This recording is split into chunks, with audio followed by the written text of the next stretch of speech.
lo que vamos a conversar durante la siguiente hora y media, hora y 50, son tres ponencias que forman parte de investigaciones en curso y que tienen como eje el desarrollo de diversas disciplinas y campos en la ciencia y la tecnología en el país contemporáneo. Uno podría pensar que temas como estos son básicamente que responden a temas del pasado, pero en verdad si hemos estado atentos a lo que ha ocurrido en las últimas campañas electorales y sobre todo en los últimos meses hemos visto la proliferación de fake news y la proliferación también de cuestionamientos hacia lo que es el conocimiento científico, por lo cual creo que digamos, la visibilización de trabajos como esto y también la discusión que vamos a tener o el debate y los comentarios van a permitir justamente llevar a buen puerto una serie de planteamientos y también motivar a que más personas puedan desarrollar investigaciones de esta área. La dinámica va a ser la siguiente. Cada uno de los tres ponentes, tanto Renzo Loza como Renzo Pecay y David Villanueva, van a presentar sus investigaciones por un espacio de 20 minutos. Luego de eso voy a dar comentarios de manera general a tanto los ponentes, a las ponencias como con preguntas transversales y esto va a pasar a una ronda de discusión de los ponentes con las preguntas que ustedes tengan a bien dejar en los comentarios para así poder, digamos, crear digamos, escenario de conversación. ¿Okay?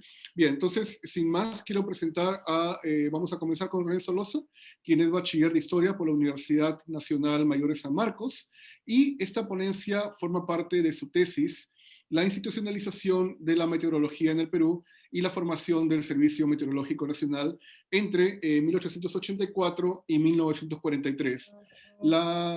Quiero mencionar también que este proyecto de tesis obtuvo el financiamiento del programa de promoción de tesis de pregrado de la Universidad Nacional Mayor de San Marcos en el año 2019. Bien, muchas gracias. Renzo, bienvenido. ¿Qué tal? Gracias, José. Voy a compartir mi diapositiva. ¿Se ve mi diapositiva? Sí. Ya.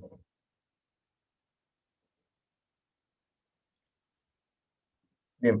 El tema, ¿no? Como ha mencionado José, es un tema que bueno, es una parte de lo que es mi investigación principal, que tiene que ver con la institucionalización de la meteorología, ¿no? Entonces, eh, cogí este tema porque lo considero que es muy, muy importante, sobre todo porque considero yo, ¿no? Que aquí en Perú hay mucha investigación sobre el tema de ciencia, pero sobre todo en algunas disciplinas no es lo mismo que, por ejemplo, ¿no? En el caso de la geografía o en el caso de la medicina a inicio del siglo XX se desarrollan pues, ¿no?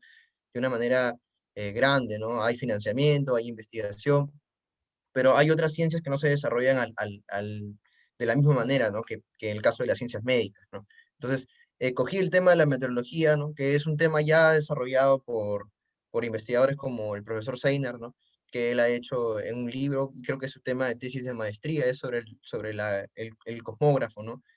Entonces, yo estoy viendo justo lo que es los finales del siglo XIX hasta hasta la mitad del siglo XX. Entonces, el Observatorio Meteorológico de la Facultad de Ciencias eh, es parte de una dinámica que viene desde la fundación, ¿no? de la misma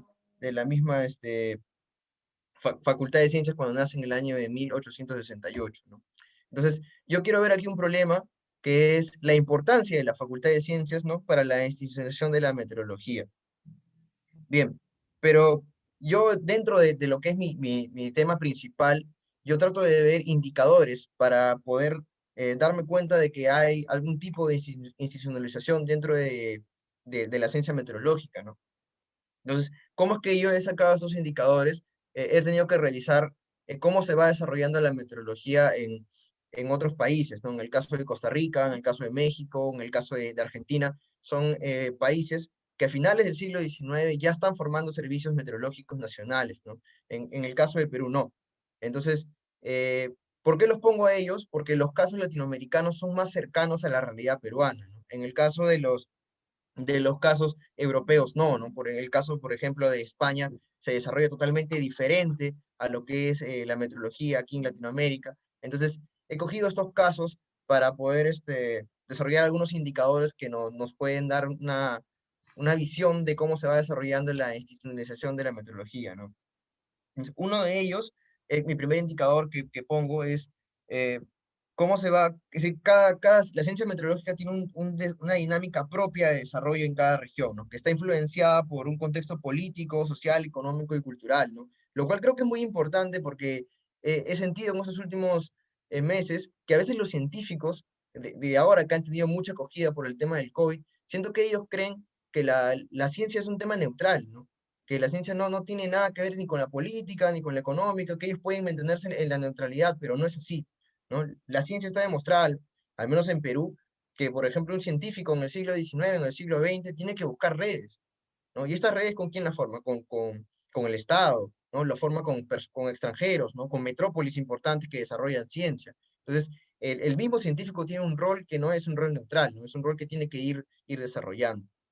Un segundo punto es el desarrollo disciplinar de la meteorología, ¿no? En este caso, se va desarrollando dentro de lo que es el campo de las ciencias físicas, ¿no? Por ejemplo, aquí más adelante lo vamos a ver, la Facultad de Ciencias va a dividirse en tres, ¿no? En tres rubros, ¿no? Ciencias naturales, ciencias matemáticas y ciencias físicas. Entonces, la meteorología va a estar primero dentro del curso de física, luego se va a ir desarrollando ya como un propio curso llamado meteorología y climatología, ¿no?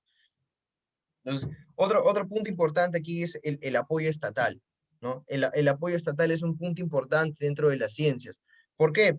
¿Por qué lo pongo como un punto importante? Porque muchos creerán que el Estado apoya pues, ¿no? De manera que quiere que todas las ciencias se desarrollen, pues eso no es verdad, ¿no? El Estado apoya porque encuentra una utilidad en la ciencia.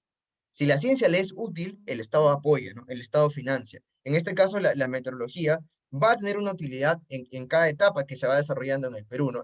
Bueno, en finales del siglo XIX, la utilidad que tiene la meteorología es para la medicina, ¿no? Está muy conectada con lo que es la higiene, la salubridad, ¿no? Entonces, es importante ahí, ¿no? A inicio del siglo XX, que ya sabemos que hay una expansión de lo que es la agricultura en el país, ya tiene otro fin, ¿no? Que es el fin ya de ver, pues, ¿no? Tener observatorios para poder ver el clima, el tiempo, etcétera, ¿no? Que en ese caso ya a final del siglo XIX lo habían estado usando las haciendas del norte, ¿no? Porque tenían sus propios observatorios, ¿no? Bien, y un último punto que veo para la institucionalización es el rol del científico, ¿no? Que para mí es un punto muy importante porque el científico va a ver que tiene limitaciones para poder desarrollar la ciencia que él desea. Entonces, ¿qué tiene que hacer el científico? Tiene que buscar sus propios medios, ¿no? En el contexto que está, ¿no? Tiene que buscar los medios, cómo él puede hacer que su ciencia sea visible para recibir un tipo de financiamiento. Entonces, la metodología que yo uso solamente para este tema, ¿no? Porque yo ahorita he dado los indicadores para un tema general, al menos lo que yo considero para mi tema central de meteorología en lo que hago en mi tesis. Y esto, solamente para este punto de la investigación, uso tres variables, ¿no? Para responder a mi pregunta principal, ¿no? Uno es la contribución de los egresados de la Facultad de Ciencias, otro es la enseñanza que se desarrolla, ¿no? De la meteorología, y el tercero es el impacto del observatorio meteorológico en el medio científico, social y político, ¿no? Entonces, las fuentes que he revisado son las siguientes, son fuentes muy importantes, sobre todo estas tres fuentes que están dentro de la misma Universidad San Marcos, como es Análisis Universitarios, Revista Universitaria y la Revista de Ciencias, ¿no? Que aquí puedes encontrar en Análisis y Revista Universitaria, puedes encontrar lo que son las memorias de los decanos, puedes ver los alumnos que estuvieron ahí, cuándo recibieron el título de bachiller, el título de licenciado, el título de doctor, etcétera, ¿no? En el caso de la crónica médica, es importante porque muchas veces nos detalla, por ejemplo, la crónica médica tiene un observatorio meteorológico, ¿no? Que lo va desarrollando el médico Byron, ¿no? Que es a finales del siglo XIX, ¿no? Pero después hace, ¿no? Es decir, se encarga de dar una prensa a lo que es los eventos científicos que se van desarrollando, ¿no? Y bueno, el Boletín de la Ciudad Geográfica de Lima, que todos conocemos, ¿no? Que que tiene una data muy importante, sobre todo de observaciones meteorológicas. Bien, entonces aquí he puesto un cuadro, ¿no? Que aquí vamos a ver los primeros observadores meteorológicos de la Facultad de Ciencias, que en este caso, ¿por qué pongo primeros observadores meteorológicos? Porque son los primeros observadores meteorólogos de la Facultad de Ciencias, ¿no? Egresados. ¿Por qué? Porque antes han existido una cantidad gigante de observadores meteorólogos de la misma Universidad de San Marcos, como es el caso del médico Manuel Artola, que él va a ser director del Observatorio UNANO, ¿no? y luego va a ser el primer director del Servicio de Observaciones Meteorológicas. Pero en este caso solo me estoy centrando en lo que es los primeros observadores meteorólogos de la Facultad de Ciencias, ¿no? En este caso resalta Nicolás Hermosa, resalta también Francisco Aguayo, Ernesto Victoria, Benjamín Mostajo, ¿no? Creo que un caso importante aquí y resaltante es el caso de Federico Remy, ¿no? Que él prácticamente es un observador meteorólogo que tiene una data climatológica muy importante, ¿no? Primero es ayudante observador del Observatorio Meteorológico, luego va a ser director del Observatorio Meteorológico y a la par también es observador meteorológico para la Sociedad Geográfica de Lima. Entonces, él tiene una data desde finales del siglo XIX hasta el año de 1938 de desarrollar observaciones meteorológicas, ¿no? Estudios climatológicos, ¿no? Como es la climatología del año de 1918 y el clima de Lima del año de 1932 y el año de 1938, ¿no? En el caso de Nicolás Hermosa, en el caso de Ernesto Victoria y de Benjamín Mostajo, fueron ayudantes observadores del Observatorio Meteorológico de la Facultad de Ciencias, también directores del Observatorio de la Facultad de Ciencias, y también estuvieron muchas veces trabajando para el Estado en este primer proyecto que se truncó, que es el Servicio de Observaciones Meteorológicas, ¿no? Entonces, aquí con esto quiero demostrar que los egresados de la Facultad de Ciencias tenían el conocimiento suficiente para poder formar instituciones, para poder tener una data meteorológica larga, ¿no? Porque en este caso prácticamente esta es la data meteorológica de finales del siglo XIX, inicio del siglo XX, y son los egresados de la Facultad de Ciencias los que van a desarrollar. Eso quiere decir que la Facultad de Ciencias enseña, ¿no? Enseña de manera correcta, adecuada, ¿no? No he podido revisar, lamentablemente la pandemia no me dejó revisar el contenido que había dentro de los planes de estudio, ¿no? Que enseñaban en el curso de climatología y meteorología, ¿no? Pero bueno, esta es la data que yo tengo de los personajes principales que van a estar, pues, ¿no? En lo que son los primeros observadores meteorólogos de la Facultad de Ciencias, ¿no? Con cargos sobre todo, ¿no? Que han tenido cargos importantes. Bien. Mi segundo punto es la enseñanza de la meteorología en la Facultad de Ciencias.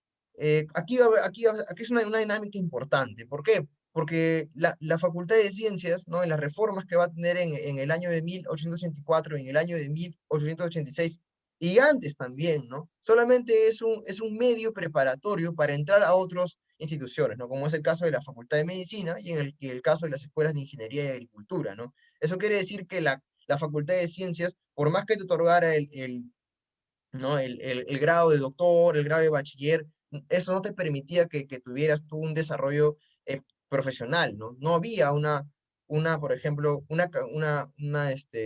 había un lugar donde tú pudieras trabajar como científico, no existía, ¿no? ¿Por qué? Porque para esa época la Escuela de Ingeniería se estaba encargando de dar, pues, ¿no? Ingenieros de minas, ¿no? Igual la Escuela de Agricultura. Entonces, lo que pasaba ahí era que simplemente la Facultad de Ciencias era un medio, ¿no? Nada más que un medio.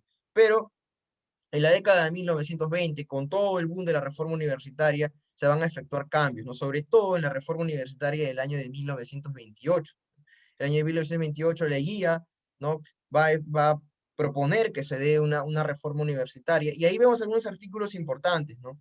Que la Facultad de Ciencias podrá tener secciones e institutos de ciencia aplicada, ¿no? Podrá también tener o expedir certificados de competencia en materias, ¿no? Y bueno, también algo importante que creo que es algo que los científicos lo habían pedido desde bueno, desde finales del siglo XIX, que las facultades de letras y ciencias puedan expedir, ¿no? Certificados de profesores, ¿no? Para que enseñen, por ejemplo, en facultades, institutos superiores, en colegios, ¿no? ¿Por qué? Porque a ellos les preocupaba que las personas que entraban a los años iniciales de la Facultad de Ciencias no tuvieran ningún conocimiento de ciencias porque no les enseñaba ningún científico, ¿no? No estaba profesionalizada todavía tampoco la carrera de educación. Entonces, mediante esta reforma universitaria, por fin, ¿no? Habían logrado algo que ellos habían perseguido desde finales del siglo XIX. Entonces, mi tercer punto es que se logra, ¿no? Emitir 8 certificados, no vemos ahí cartógrafo, geodesia, geógrafo, químico analista, botánico, ¿no? Y por último, el de meteorología, ¿no? Que tenía 2 años de preparación, y creo yo el punto más importante aquí es que llevaba una práctica de un semestre en el observatorio, ¿no? ¿Por qué? Porque muchos se quejaban, los decanos, ¿no? Muchos se quejaban también los propios catedráticos, de que muchas veces aquí vamos a ver de que hay un buen conocimiento teórico, ¿no? Una buena enseñanza teórica, pero no hay una enseñanza práctica, ¿no? En este caso, el observatorio meteorológico se prestaba para que tú pudieras llevar a la par, pues, ¿no? Una práctica de un semestre dentro del observatorio, ¿no? Y estamos hablando del año de 1928, año propicio para la meteorología. ¿Por qué? Porque justo en el año de 1928 se está formando el proyecto, ¿no? Del Servicio Meteorológico Nacional organizado por el ingeniero belga, ¿no? Van der Veen, ¿no? Entonces, es importante, ¿no? Si tú tenías este certificado, se estaba abriendo un campo profesional dentro de lo que son las ciencias en el Perú, ¿no? Pero bueno, ya vamos a ver más adelante que esto no se pudo dar. Entonces, vemos el impacto del observatorio meteorológico, ¿no? La Academia Nacional de Medicina, bueno, surge cuando la Academia Nacional de Medicina va a otorgar los instrumentos meteorológicos del Observatorio UNANUE. Como les digo, el Observatorio UNANUE cambia muchas veces de local, en el cambio de local que va a ser, pues, ¿no? Del Jardín Botánico a lo que en la actualidad es el Parque de la Exposición. Va a estar pues un año sin que los instrumentos se usen, los presta a la Facultad de Ciencias, no se instala, para el año de 1908 se regresa. Sin embargo, los científicos van a presionar para que se forme un observatorio, ¿no? Y se forma. Entonces, el año de 1909 empieza el recojo de la data meteorológica. eh, este observatorio es formado dentro del patio de ciencias. He buscado fotos y fotos y fotos, pero no encuentro, ¿no? Lo más probable es que no exista algún tipo de fotos, pero sí está documentado, ¿no? En este caso, el primer piso del patio de la facultad, vamos a ver que hay termómetros, higrógrafos, actinómetros, ¿no? Evaporómetros. El segundo piso tiene barómetros y el tercer piso tiene anemetrógrafos, ¿no? Que son, pues, ¿no? Para poder tener observaciones meteorológicas en lo que es la ciudad de Lima y que es muy importante. Entonces, para el año de 1913, el Observatorio Meteorológico de la Facultad de Ciencias se vuelve el órgano central del Servicio de Observaciones Meteorológicas, ¿no? Este es un dato muy importante. Muchos creían que el Servicio de Observaciones Meteorológicas murió en el año de 1911. Sin embargo, yo he constatado que no muere en el 11, sino que muere en el 13, ¿no? Porque la data continúa todavía y se van poniendo más puntos de observación en otros lugares, en otras regiones del país, y continúa, bueno, cuando termina, San Marcos, ¿no? Recibe esta tarea, ¿no? La cual no va a poder desarrollar, lamentablemente, ¿no? ¿Por qué no va a poder desarrollarlo? Porque, uno, el Estado había dejado de dar una subvención económica a los distintos puntos de observación que se estaban dando, ¿no? Y aparte de eso, ¿no? Se les pagaba pues una cantidad ínfima de dinero a las personas que hacían las observaciones meteorológicas, que en su gran mayoría no eran científicos, ¿no? Eran muchas veces directores de los colegios. Entonces, por eso que también el proyecto se truncó. Entonces, algo importante dentro de esta data que vamos a ver es que se realizan dos investigaciones, ¿no? Y una de ellas importante y resaltante es la de Victoria Zárate, ¿no? ¿Por qué? Porque Victoria Zárate es una mujer, ¿no? Y lo digo resaltante, ¿por qué? Porque en esa época no hay todavía científicas mujeres en cantidades, ¿no? Sin embargo, ella va a tener una investigación, ¿no? Que es la variación de la humedad relativa en Lima, ¿no? Que se puede encontrar en las informaciones y memorias de la Sociedad de Ingenieros para el año de 1926, y ahí Victoria Zárate está como bachiller, ¿no? Que es importante. No le he dado continuación a qué sucede después con ella, si se vuelve doctora, ¿no? Bueno, pero en las datas que he buscado hasta el año 40 no encontré más investigaciones de ella, pero me pareció resaltante que para esa época ella realice una investigación, ¿no? Y bueno, el caso de Benjamín Mostajo, que ya le hemos mencionado anteriormente, y en esta última investigación de Benjamín Mostajo es importante porque podemos ver una data aquí, ¿no? Un cuadro donde vemos los observadores, los directores que estuvieron, y la gran mayoría de ellos también fueron parte de lo que son los proyectos, ¿no? Truncados del Estado, ¿no? En el caso, pues, de Nicolás Hermosa, ¿no? Y ahí vemos, ¿no? En el año de 1922, vemos como ayudante observador a la bachiller Victoria Zárate Cortés, ¿no? Que también había realizado una investigación.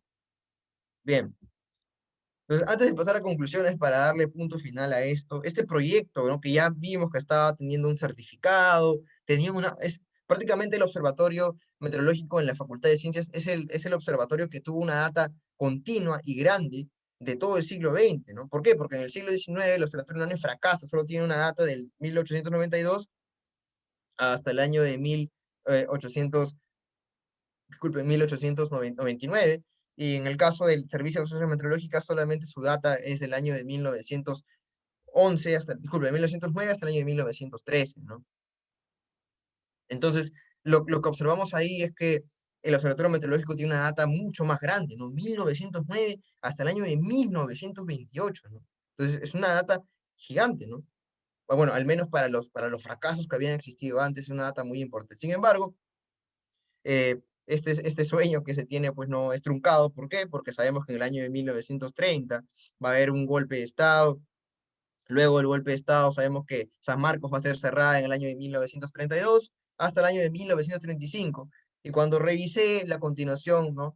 Me doy cuenta que ya el observatorio meteorológico deja de existir. Hay un observatorio físico, pero ya no es meteorológico, ¿no? Y ya no tampoco hay certificados, ¿no? Eso quiere decir que hasta el año de 1835 la Facultad de Ciencias sigue siendo todavía un lugar como un medio, ¿no? Todavía no está profesionalizada las carreras de ciencias aquí, ¿no? Bien, entonces ya para ir a la última parte de conclusiones, ¿no? Como les dije, mi primer indicador lo puse para no mostrar la importancia de los egresados de la Facultad de Ciencias para la institucionalización de la meteorología, pues están ligados a la creación y desarrollo de instituciones meteorológicas, a la investigación misma, y, ¿no? Y también van a dar un resultado, una secuencia de observaciones meteorológicas que van desde el final del siglo XIX y también las primeras décadas del siglo XX, ¿no? Entonces, este segundo indicador que vemos que es la enseñanza de la meteorología, va a estar pues marcado por dentro de las reformas, ¿no? Las reformas son muy importantes para ver cómo se va desarrollando aquí la ciencia, ¿no? Si le dan algún tipo de importancia, ¿no? ¿Qué gobiernos que le da importancia? ¿Qué gobierno no? ¿Qué gobierno invierte? ¿Qué gobierno no invierte? ¿No? Entonces, de todas maneras, la meteorología es una ciencia importante que se va a ir desarrollando desde la fundación, ¿no? De la Facultad de Ciencias en el año de 1868 hasta el año de 1930, ya como curso, ¿no? A finales del siglo XIX ya es como curso, que es el curso de Climatología y Meteorología del Perú, ¿no? Y bueno, esta enseñanza va, pues, ¿no? Va a ser superior cuando ya se instale el observatorio, ¿no? En el año de 1909, porque ya no solamente es una enseñanza teórica, sino también una enseñanza práctica, ¿no? Bien, por último, ¿no? El tercer indicador nos señala la importancia y el impacto del observatorio meteorológico, ¿no? Uno para la enseñanza de la misma meteorología en la Facultad de Ciencias, otro para la serie de observaciones meteorológicas en el siglo XX, y también para el mismo Estado, ¿no? Porque el Estado se da cuenta que es una institución que tiene data continua, que puede dar las observaciones y cree que se va a poder encargar del proyecto nacional. Sin embargo, sin un financiamiento era imposible que se pudieran encargar, ¿no? Bueno, no lo he señalado, pero en el año de 1923 hay un mini proyecto de la Facultad de Ciencias que es poner unos observatorios en Tarma y también en la parte de Jauja, pero el proyecto se trunca, ¿no? No es un proyecto que recibe financiamiento y aparte en la misma revista de ciencias no le dan más cabida. Entonces, al parecer el proyecto solamente quedó en proyecto, ¿no? No se llegó a concretizar. Entonces, estos tres puntos que hemos visto aquí, ¿no? En esta pequeña investigación que les he podido mostrar, nos dan una visión de la importancia de la enseñanza de la meteorología en centros de altos estudios, ¿no? Como es la Universidad San Marcos, dentro de la Facultad de Ciencias, ¿no? Que van a contribuir, que bueno, la preparación de los egresados contribuye, ¿no? A que esta materia científica se pueda institucionalizar, porque nos damos cuenta que los egresados están metidos en todos los proyectos de instituciones meteorológicas de finales del siglo XIX e inicios del siglo XX, ¿no? Y eso que no estoy mencionando al doctor Artola, tampoco estoy mencionando al doctor Byron, ¿no? Que son dos personajes importantes. Y me he olvidado mencionar, disculpen, al gran Enrique Guzmán y Valle, ¿no? Que él es director del Observatorio de la Municipalidad de Lima, que tuvo una data pequeña que va del año de 1864 hasta el año de 1888, ¿no? Pero todos ellos contribuyen, ¿no? Contribuyó también la formación dentro de lo que es el Observatorio Meteorológico dentro de la misma Facultad de Ciencias, ¿no? Y bueno, también porque brindó un servicio al Estado y también para la enseñanza práctica en la Facultad de Ciencias, ¿no? Y bueno, eso es todo mi investigación por hoy. Gracias. Muchas gracias, Renzo, por tu exposición, que ha sido bastante clara por lo demás. Quiero dar ahora lugar, para seguir con la secuencia, quiero dar pase a Renzo Caicay, quien va a presentar la ponencia Historia de Sociología en Lambayeque, del año 1920 a 2020, orientaciones fundamentales de una ciencia. Renzo Caicay es estudiante de octavo ciclo de Sociología de la Universidad Nacional Pedro Ruiz Gallo de Lambayeque y ha publicado una investigación de historia e ideologías políticas titulada Comunista como Cristo, Identificación Católica en Imaginarios Revolucionarios, Despliegue Nororiental del MIR del 63 y el 65, está incluida en el dossier de la Asociación Latinoamericana de Sociología, ¿no? Actualmente él coordina la revista de estudiantes de Ciencias Sociales, Acción Universitaria.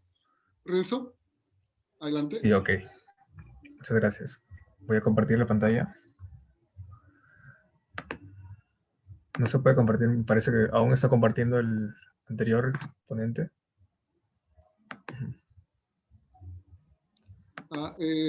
Renzo, Loza, creo que tienes que cerrar, me parece, el tuyo para que se pueda... Ay, disculpe. Sí, Sí, no ahora hay sí. problema, no hay Sí, problema. ya.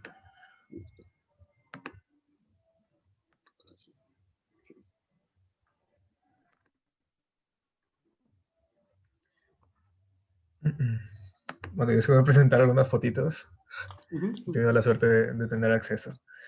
Eh, bueno, esta investigación, como ya se dijo, el nombre está dedicada a algunos maestros que se fueron a esta pandemia, ¿no? Y en su día, y que de alguna manera han construido esta historia que voy a exponer, ¿no? Y que ha sido una motivación exponerla, ya que el discurso de las ciencias sociales y de las ciencias y de la sociología en particular está escrito siempre de manera centralista, ¿no? En disputa entre San Marcos y Católica. Bueno, veamos qué pasa en Lambayeque, ¿no?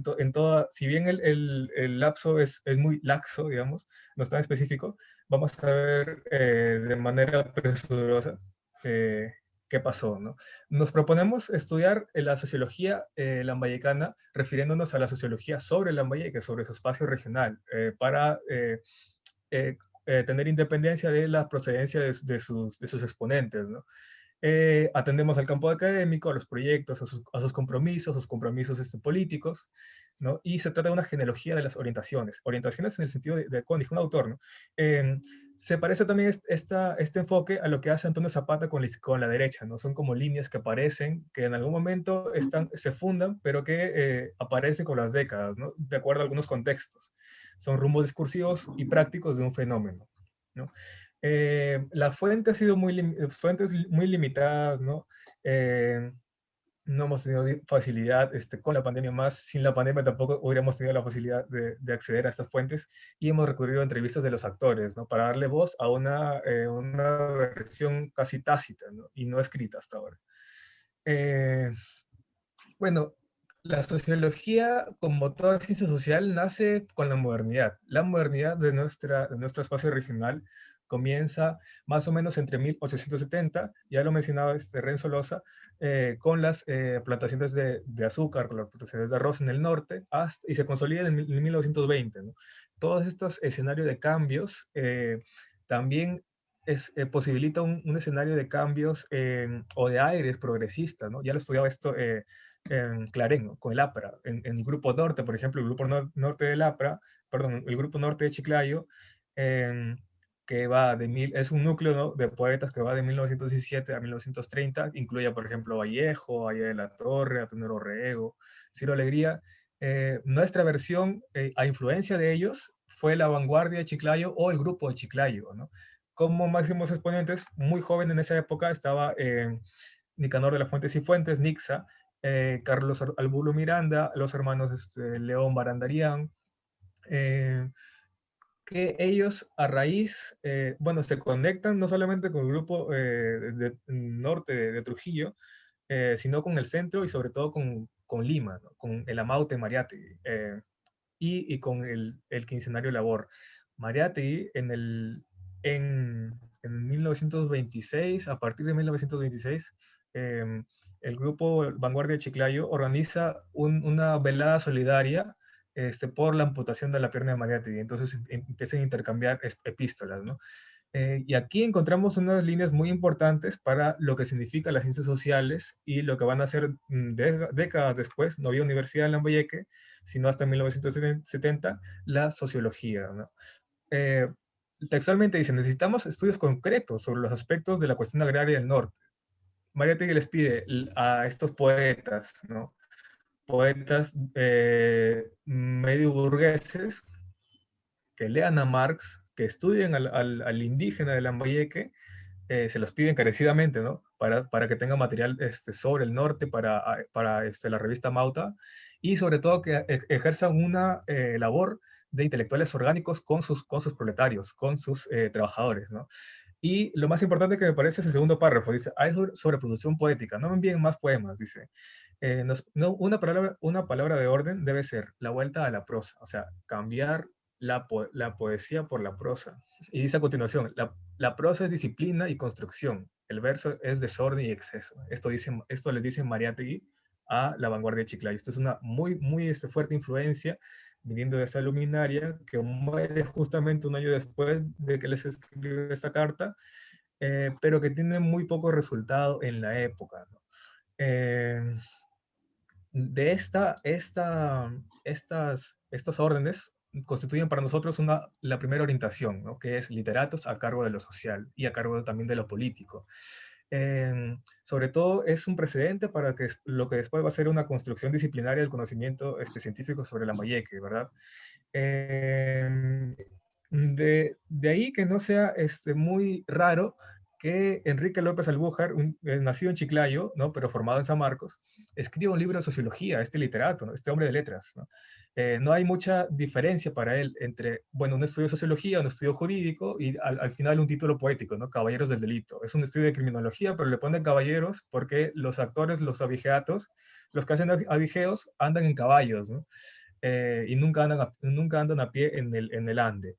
Em, este es un gran estudio para la época, 1936, que gana importancia con las décadas, ¿no? Incluso ahí como puesto lo cita Eric Hobsbawm, ¿no? El historiador inglés, hasta en 2 oportunidades, ¿no? Después cobra relevancia sobre todo en los 90. Este es como un libro paradigmático del inicio de la sociología en Lambayeque, aún cuando no había universidad.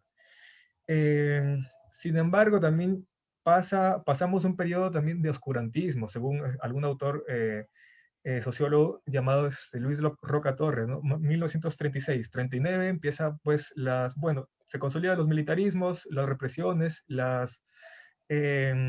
se haga la producción, y no solamente la producción de ciencias sociales o en general de ciencias, sino también la producción literal de cultivos, ¿no? Acá hay en Lambayeque se promueve mucho la producción científica sobre el agro, ¿no? De manera oficial y a partir del Estado, ¿no? Leguía abre por acá o promueve la Estación Experimental Agraria de Lambayeque que con Odría, ¿no? Militares ambos, no militares, pero autoritarios, eh, va a tener una relación con el Estado, ¿no? Y se va a convertir en la Escuela Agraria de Lambayeque, y que más adelante, en el 63, se va a convertir en la Universidad Agraria del Norte, ¿no? Esta, desde sus inicios, tuvo una promoción por el lado de los propietarios y por el lado del Estado, ¿no? Muy por el contrario de las ciencias sociales, ¿no? Que fue promovida más bien por los proletarios, por los trabajadores y por los pues, vanguardistas, ¿no? En el 60 también, esta es la época recordemos, del desborde popular, de la explosión demográfica, de explosión demográfica estudiantil, universitaria sobre todo. Y aquí retomo una frase de Gregory, ¿no? Venían los migrantes de la sierra, del campo a la ciudad y del campo a la universidad en la ciudad, y lo único que buscaban eran buscar sus raíces, ¿no? Y se vuelven radicales, ¿no?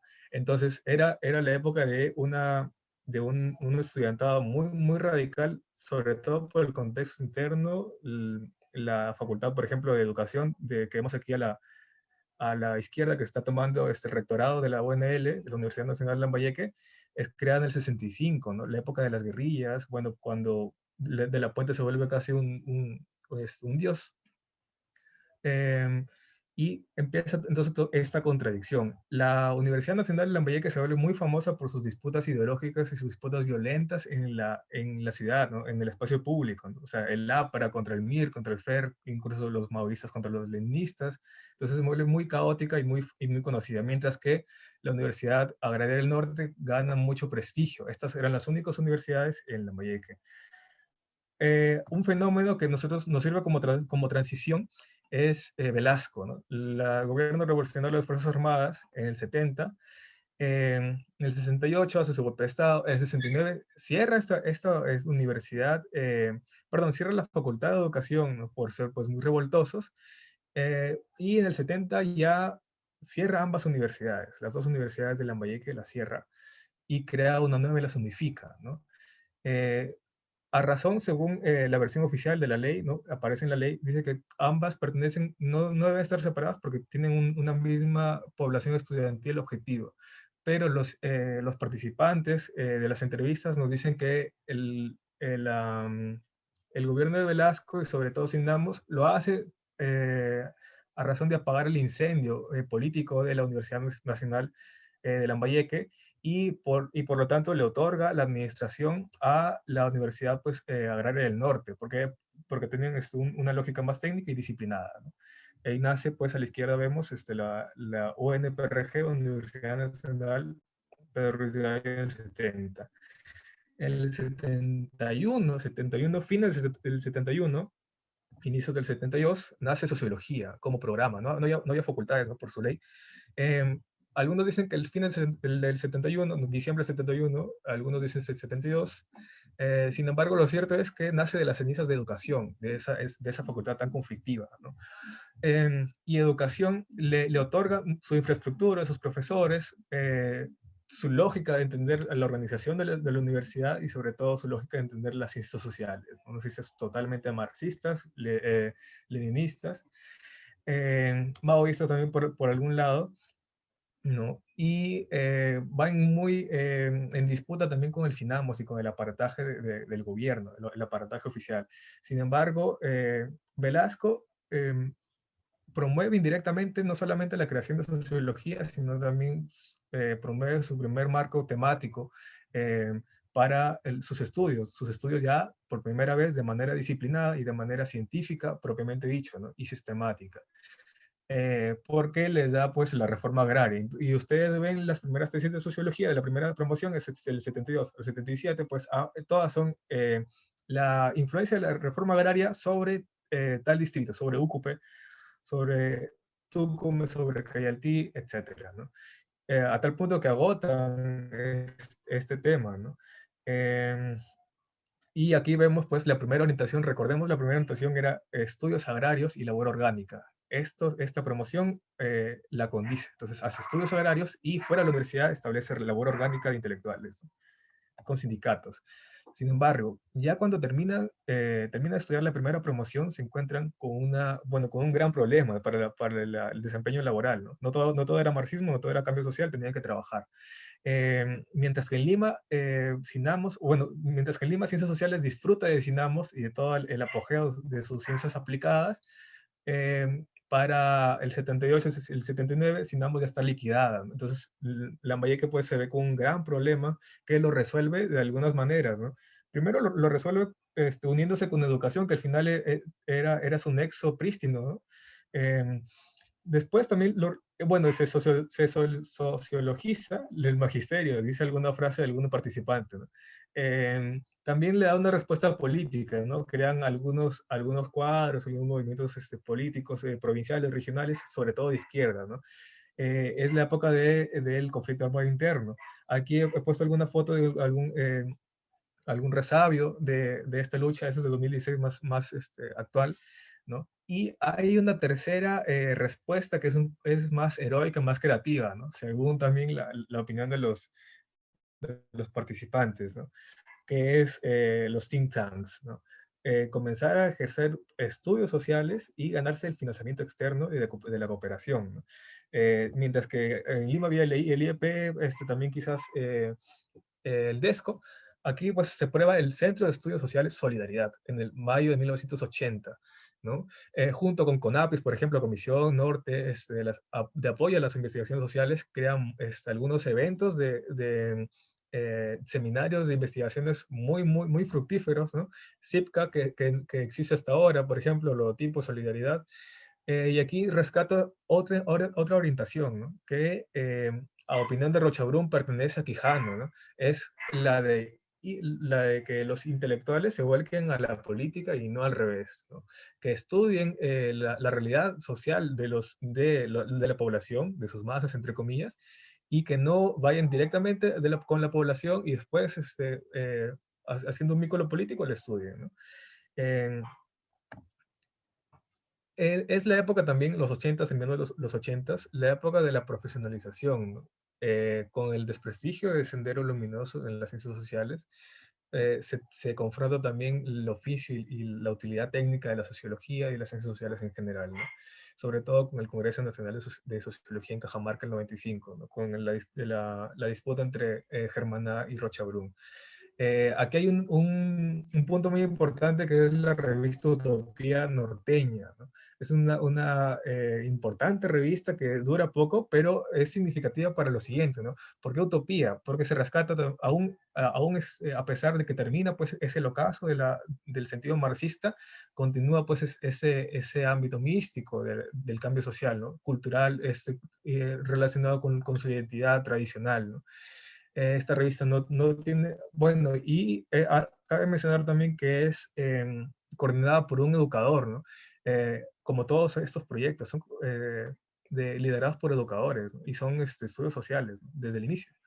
Este proyecto de Utopía Norteña tiene 4 números y termina en el 98. Y en el 98 justamente comienza el cuarto plan de estudios de sociología. Que este plan de estudios es paradigmático porque va a perder vigencia recién este año, ¿no? Del 98 es casi eh, imposible que algún plan de estudios o malla curricular dure 23 años, pero se explica porque tiene un índole y un cariz técnico y por tanto exitoso, ¿no? Este plan de estudios de sociología en el 98. ¿No?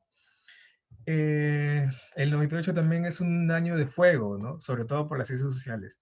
El Centro de Estudios Solidaridad, aquí empieza a ejercer sus labores ya de promoción y de labor técnica para con las municipalidades y para con la sociedad lambayecana, ¿no? Ya no necesitan sus reflexiones, sino necesitan pues que convoquen a la población, que haya participación ciudadana, que haya mapas de riesgo, ¿no? Porque aquí en la época solamente existía ciencias de la comunicación, educación y sociología, no había otra universidad pública además. No había, por ejemplo, trabajo social, y hasta ahora no hay en la Universidad Pedro Ruiz Gallo, ¿no? Entonces, con el fenómeno del niño, que fue muy fuerte en el norte, comienza esta índole pues aplicada, ¿no? Recién en sociología. En la última fase ya de este recorrido, que es su institución, la institución de la sociología, ¿no? Continúa aún la influencia de la educación, ¿no? No nos va a dejar educación desde que comenzamos, ¿no? Y educación no solamente en el ámbito organizativo que lo hemos visto, sino también en el ámbito académico. Esta es la última experiencia de revista de ciencias sociales y exitosa, también a cargo de un educador y más específicamente de educadores en literatura, ¿no? Que es lo específico para nosotros. Eh, en la revista también Umbral, ¿no? 2011, la revista Umbral Nueva Etapa, que ya comienza a tener esta lógica del paper, ¿no? De la convocatoria, de la nueva dinámica científica, ¿no? de producción para las ciencias sociales. Y también educación va a abrir programas de posgrado con los que los sociólogos de los que hemos hablado, los sociólogos de la primera promoción y los sociólogos de la segunda promoción van a obtener maestría y doctorado, ¿no? Y maestría y doctorado en docencia universitaria y en educación. No van a tener maestría ni doctorado en sociología, sino hasta 2020, ¿no? No hasta el año pasado. Entonces, con estos títulos de maestría y doctorado van a tener una solidez institucional, estos sociólogos, ¿no? Ahí vemos todos hombres, excepto de 2 profesoras, y hay una cierta estabilidad entre la alta dirección, otros sociólogos, o el colegio de sociólogos, ¿no? Y otras escuelas profesionales, ¿no? Hasta llegó un punto que todos pertenecían a un mismo partido, ¿no? No estoy hablando de política, pero es un punto pues curioso. Y este cúmulo de profesionales ya sólidamente institucionalizados, ¿no? A raíz de su profesionalización en educación, va a tener un liderazgo importante tras la denegatoria o la denegación del licenciamiento institucional de Lambayeque, ¿no? La rectora estudia educación, Los que están a cargo de la Oficina de Gestión de Calidad Universitaria son 2 sociólogos, ¿no? Y la Oficina de Acreditación también un sociólogo, y estamos hablando no de la facultad, sino de toda la universidad, ¿no? Fortaleza, ¿no? Y por el otro lado, por el lado del estudiantil, se ve su clara y su manifiesta despolitización. El Centro Federal no funciona. Hay la identidad de los jóvenes pasa ya más de lo político hacia la sensibilidad social con acciones solidarias, ¿no? Y bueno, en las tesis vemos una gramática de la pasividad, esto lo he tomado de Nugent, ¿no? De sus repeticiones taciturnas, ¿no? Hay muchas tesis que se repiten el término estrategia y el modelo de aplicación, y no pues hay un sentido pues heroico y creativo como lo había el siglo pasado. Algunas conclusiones, ¿no? Ahí, en este recorrido, hemos visto algunas limitaciones, ¿no? Desigualdades académicas de todas maneras, sobre todo con las minorías sexuales, con las mujeres, ¿no? A pesar de que es una carrera o mitad, en algún momento, hombres y mujeres, y más adelante es totalmente eh, ganado para las mujeres, no se expresa pues en cargos, no se expresa pues en puestos de profesores nombrados, ¿no? Y también, sobre todo, hay dificultades para su estudio, ¿no? Porque hay una carencia patente de fuentes, ¿no? No hay un sistema pues, ordenado y único de fuentes de sociología o de ciencias sociales en la universidad, ¿no? Algunas conclusiones también es que educación, con su lógica organizativa, aproxima la ciencia y las humanidades, no las separa, ¿no? Las ciencias sociales de la literatura, del arte, de la creación, de la estética, ¿no? O de la especulación, ¿no? Y que la reforma universitaria, pese al discurso de la multidisciplinaridad, lo que hace es cada vez separar a sociología de educación y hacerla una monodisciplina, ¿no? Eso quizás lo podemos conversar. Y finalmente también la reforma universitaria en este recorrido ha servido para reformular la sociología y las ciencias sociales como ciencia y como profesión, ¿no? Alguna bibliografía y muchas gracias. Sí. Bien. Muchas gracias, Renzo, por tu presentación. Y para cerrar, digamos, esta parte de las presentaciones, vamos a dar lugar a David Villanueva, quien es licenciado en Educación y cuenta con estudios de magíster en la Universidad Nacional de Ingeniería y la Universidad Nacional Mayor de San Marcos. David se desempeña como docente en la Universidad Jaime Bauzat y Mesa y es webmaster en el Consorcio de Centros Educativos Católicos del Perú. Viene desarrollando además una labor muy interesante de difusión sobre la cultura aeroespacial en el país en redes sociales, por lo cual su ponencia se titula El legado científico y tecnológico de Paulette para el Bicentenario. David.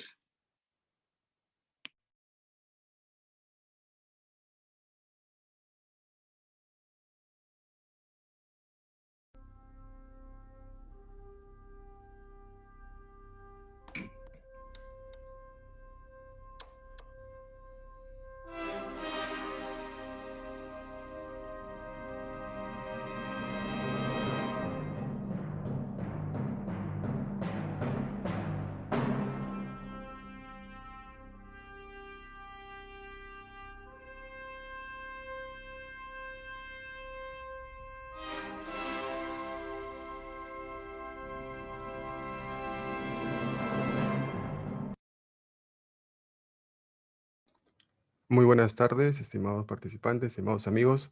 Reciban un cordial saludo. En esta oportunidad vamos a iniciar la lectura de la ponencia titulada El legado científico-tecnológico de Paulette. Iniciamos primero con una cita interesante del año 35. Dice así: ¿a qué se debe que mientras que nuestro país, ¿no? Por ejemplo, en más de 100 años de vida independiente, ha perdido la mitad de su territorio y apenas ha aumentado su población, continuando con su economía básicamente agraria, sin industria manufacturera y con su comercio al por mayor y al por menor, en manos de extranjeros? Vemos que por su parte, en 70 años, el Japón ha triplicado su propiedad territorial, casi triplicado su población propia, transformando en este caso diversos elementos. Permítame. Y como pueden ver aquí, si hacemos un resumen, lo que Paulette nos dice es que su respuesta meditada en base a todo este análisis es que todo proviene de la diferencia de la mentalidad en el pueblo. Quiere decir, en otras palabras, que la política hacendaria no ha ayudado mucho y hemos perdido demasiado. Correcto.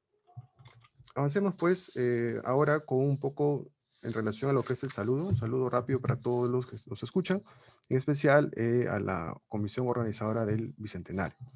Vamos a desarrollar esta ponencia en 3 partes, con una introducción denominada Camino a las Estrellas, una sección, el problema de la aeronavegación, el sistema P y un legado de Paulet. Iniciemos con la primera parte.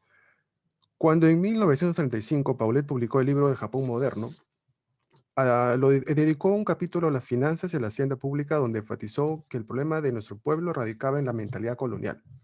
Este enfoque de descolonizar nuestros hábitos coincide con ese deseo de José Faustino Sánchez Carrión, como bien apunta el Comité Científico de nuestro Congreso, de repensar el Perú, de generar una nueva ciudadanía. 4 décadas atrás, a fines de 1895, el joven Paulet, de 21 años cumplidos, partió de la tradicional y colonial ciudad de Lima a Europa, con el mismo ánimo de descolonizar sus costumbres y nutrirse de los conocimientos y la cultura de las potencias mundiales. Se fue solo y con algunas recomendaciones de personalidades de la época. Se ha creído, bueno, hasta el momento, un tema de un mito, ¿no? Que ha viajado con una beca. Pues eso no es así. Se fue solo.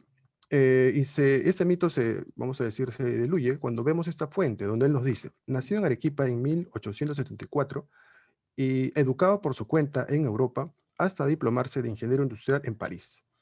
Bueno, tras viajar, Paulet dejó grandes logros y aportes en su ciudad natal, Arequipa. Por ejemplo, podemos citar algunos detalles. En el Colegio San Vicente de Paul, sus estudios de ciencias en la Universidad de Agustín, su rol de socio artista, al mismo tiempo directivo en el Centro Artístico, y su discreta participación en la Asociación Patriótica, entre otros.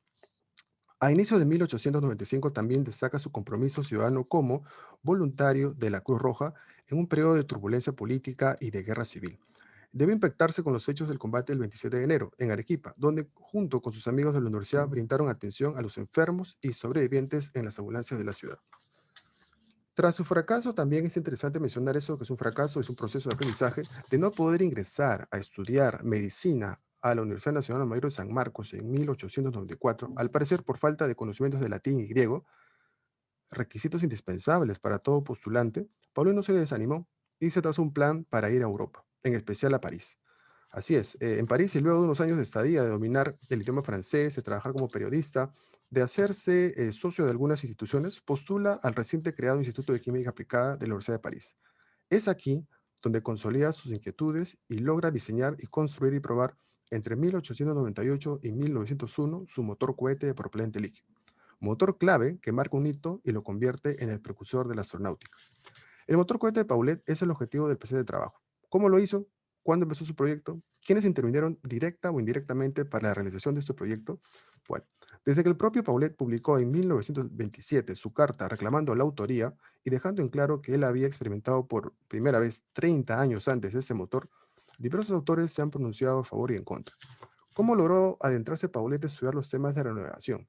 ¿Qué autores destacaban y promovían los artefactos voladores en esa época?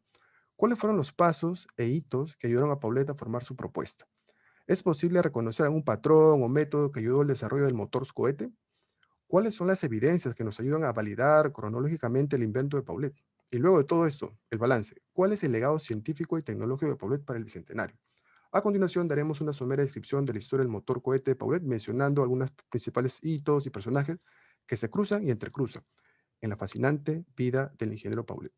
Debemos indicar que realmente estamos ante un trabajo explorativo, debido a que entrar en la mente de Paulet es como entrar en la mente de los genios del Renacimiento. Esperamos contar con su atención y llevarlos a conocer la historia de Paulet, que es una historia de la curiosidad y de cómo vencer el miedo. Paulet desde su niñez tuvo retos y pérdidas. A los pocos años de nacer perdió su padre. Concluía la universidad, perdió a su madre. Cuando ejercía como director de la Escuela de Artes y Oficios, perdió a su mejor amigo. Y en la guerra también perdió lo más sagrado, sus hijos. Por otro lado, cada capítulo de su vida es un giro de 360 grados. Paulet no se desanimaba. Era un ferviente católico que leía la Biblia y la imitación de Cristo. Para él no había disonancia entre ciencia y religión. Como bien lo ha señalado su hija Megan Paulet, Paulet escuchaba misa todos los días y leía la Biblia, lo que le revela su visión integradora y su mística cristocéntrica. En sus textos se pueden hallar diversas referencias a los evangelios y la Biblia en general que tuvo como archivo y apuntes diversos.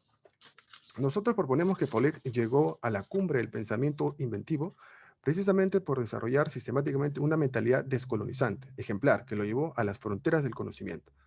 En sus primeros años de vida, gracias a la fusión de arte y ciencia, Paulet conectó ambos hemisferios del cerebro.